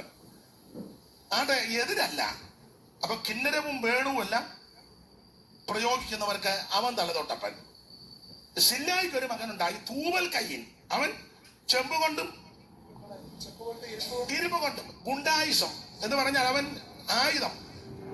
കമ്മിറ്റി കൂടുമ്പോ അവൻ മലപ്പുറം കത്തിയായിട്ടാ വരുന്നത്. അല്ലെ കസേരയുടെ കാലൂരി അടിക്കും. സ്തോത്രം. നിങ്ങൾ എന്നെ ഇങ്ങനെ സൂക്ഷിച്ചത് ഞാൻ പേടിക്കത്തൊന്നുമില്ല. പിന്നെ നിങ്ങൾ ഇങ്ങനെയൊക്കെയാണ് നോഹയുടെ കാലം. ഗുണ്ടായിസവും ഗുണ്ടകളും ഭീഷണി എന്ന് വേണ്ടതെല്ലാം ആയിട്ട് നിൽക്കുക. അപ്പോൾ തന്നെ ഒരു കാര്യം പറയാം, ആരാധനയ്ക്ക് ഒരു കുറവുമില്ല. കാരണം 4-ാം അധ്യായത്തിന്റെ ഒടുവിൽ ആദമിന് ശേത്ത് ജനിച്ചു, ശേത്തിന് ഏനോശ് ജനിച്ചു. ഈ ഭാഗത്തുണ്ട് ആദാം തന്റെ ഭാര്യയുമായിട്ട് പിന്നെയും ജീവിതം ആരംഭിച്ചു, അവർക്കൊരു കുഞ്ഞിനെ ലഭിച്ചു. കയ്യിൽ കൊന്ന ഹാബേലിന് പകരം ദൈവം എനിക്കൊരു സന്തതിയെ തന്നു എന്ന് പറഞ്ഞ് അവന് ശേത്തെന്ന് പേരിട്ടു. ശേത്തിനൊരു മകൻ ജനിച്ചു, ഏനോശ്. അടുത്ത വാക്യത്തിൽ അക്കാലത്ത് യഹോവയുടെ നാമത്തിലുള്ള ആരാധന തുടങ്ങി. അവൻ നിന്നില്ല, തുടങ്ങിയെന്ന ആരാധന തുടങ്ങി. നമ്മുടെ ഇപ്പോഴത്തെ ഭാഷ പറഞ്ഞ ആരാധന സ്റ്റാർട്ട് ചെയ്തു. ബ്രദർ ഇപ്പൊ എവിടാ? ഞാൻ പത്തനാപുരം ടൗണിൽ ഒരു ആരാധന സ്റ്റാർട്ട് ചെയ്തു. ബ്രദർ ഇപ്പൊ എവിടാ? ഞാൻ സത്യമുക്കിൽ ഒരെണ്ണം സ്റ്റാർട്ട് ചെയ്തു. ബ്രദർ ഇപ്പൊ എവിടാ? ഞാൻ അങ്ങോട്ട് പനമ്പറ്റയ്ക്ക് ഇറങ്ങുമ്പോ ഇടത്ത് വെച്ചത്ത് മേളിൽ ഒരെണ്ണം സ്റ്റാർട്ട് ചെയ്തു. ബ്രദർ എവിടാ? ഞാൻ ആവണീശ്വരത്ത് ഒരെണ്ണം, ഇവിടെ അങ്ങോട്ട് പോകുമ്പോഴല്ലേ ആവണീശ്വരം, റൂട്ടൊക്കെ എനിക്കറിയാം. അപ്പം എല്ലായിടത്തും അങ്ങ് സ്റ്റാർട്ട് ചെയ്യുക ആരാധന. അവിടെ സ്റ്റാർട്ട് ചെയ്തു, ഇവിടെ സ്റ്റാർട്ട് ചെയ്തു. ആട്ടെ, നല്ല കാര്യം. ഇപ്പൊ ഒരു ഓർഗനും ഒരു ചെറുക്കനും ഒരു തള്ളയുണ്ടെങ്കിൽ ഒരു സഭ തുടങ്ങാം ആണെന്ന്. ശബ്ദമുള്ള തള്ളയായിരിക്കണം. ആയിക്കോട്ടെ, ഞാൻ എതിരല്ല, തുടങ്ങ്. ഇവന്റെ കാലത്ത് ആരാധന തുടങ്ങി, എല്ലാരും ആരാധിക്കുക. അപ്പൊ തന്നെ മറുവശത്ത് 6-ാം അധ്യായത്തിൽ ബോധിച്ച പോലെ നടക്കുന്നു, ഇഷ്ടമുള്ളത് പോലെ നടക്കുന്നു. 5-ാം അധ്യായമൊക്കെ ചേർത്ത് വെച്ച ഗുണ്ടായിസം. ഇതെല്ലാം നടക്കുമ്പോഴും ആരാധനയ്ക്ക് ഒരു കുറവും. Worship, praise and worship. അങ്ങനെ ഇപ്പൊ നമ്മൾ പറഞ്ഞത്. ഇപ്പോൾ പ്ലസൻ വന്ന് നമുക്കായി ഒരു പാട്ട് പാടും. നമുക്കിട്ടാണോ പാടുന്നേ? ഇവിടെ കർത്താവിന് വേണ്ടി പാട്. സ്തോത്രം.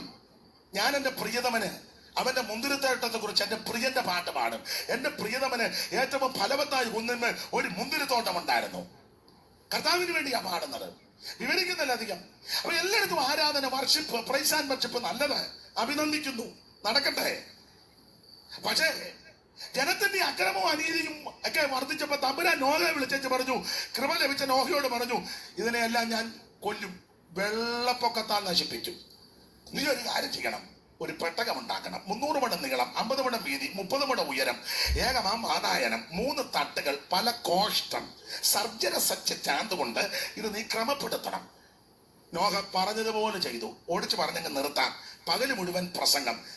വേറെ പഠിതാക്കൾ ഇതിന്റെ ആശയം പറഞ്ഞത്, രാത്രി ആ പ്രസംഗിച്ച കാര്യങ്ങൾ രാത്രി നിന്ന് പണിയിപ്പിക്കുക. ഏറെ നാള് പ്രസംഗിച്ചു, ആരും ഒന്നും ഗുണപ്പെട്ടില്ല. ആൾക്കാർ പറഞ്ഞു വട്ടാന്ന് പറഞ്ഞു വല്യപ്പന്. നമ്മുടെ ഇപ്പോഴത്തെ പിള്ളേരുടെ ഭാഷ പറഞ്ഞ ഇടേ മുതുക്കന് പട്ട. അപ്പം പിള്ളേര് പറഞ്ഞെന്നാ പറഞ്ഞത്, പോഷനാണിയാളയ്യോ തലയിൽ സ്ക്രൂ അയഞ്ഞു. കൊച്ചുങ്ങൾ പറഞ്ഞടാ ഏതോ ഒരെണ്ണത്തിന് എന്തോ വിളക്കും, അല്ലെ ഇയാൾ ഇങ്ങനെ ഒന്ന് അലറേണ്ട കാര്യമൊന്നും. പോഷനാണിയാളയ്യോ തലയിൽ സ്ക്രൂ അയഞ്ഞു. നട്ടുച്ചയ്ക്കടുത്ത രാത്രി വരുന്നത് പൊട്ടനല്ലാതെ വല്ലവരും പറയുമോ? അപ്പൊ ഒരുത്തൻ പറഞ്ഞു, എടാ സ്ക്രൂ അയഞ്ഞതല്ലടാ. അപ്പൊ മറ്റേ യൂത്ത് ഒരുത്തൻ പറഞ്ഞു, എടാ ഉറക്കക്കുറവ് മൂലം വന്ന കറക്കമാണ്. കിളവൻ ഉറക്കമില്ലടാ, പിച്ചും പറയാ, കൊച്ചുങ്ങൾ പറയാ, എടാ ഉറക്കക്കുറവ് മൂലം വന്ന കറക്കമാണ്. അതുകൊണ്ട് 1-2 ആവർത്തി എണ്ണ തേച്ച് കുളിച്ചാൽ ചറുപറ പറയുന്നത് മാറും. പുള്ളിക്ക് ചൂടളകിയതാ, അതിന്റെ ആയി.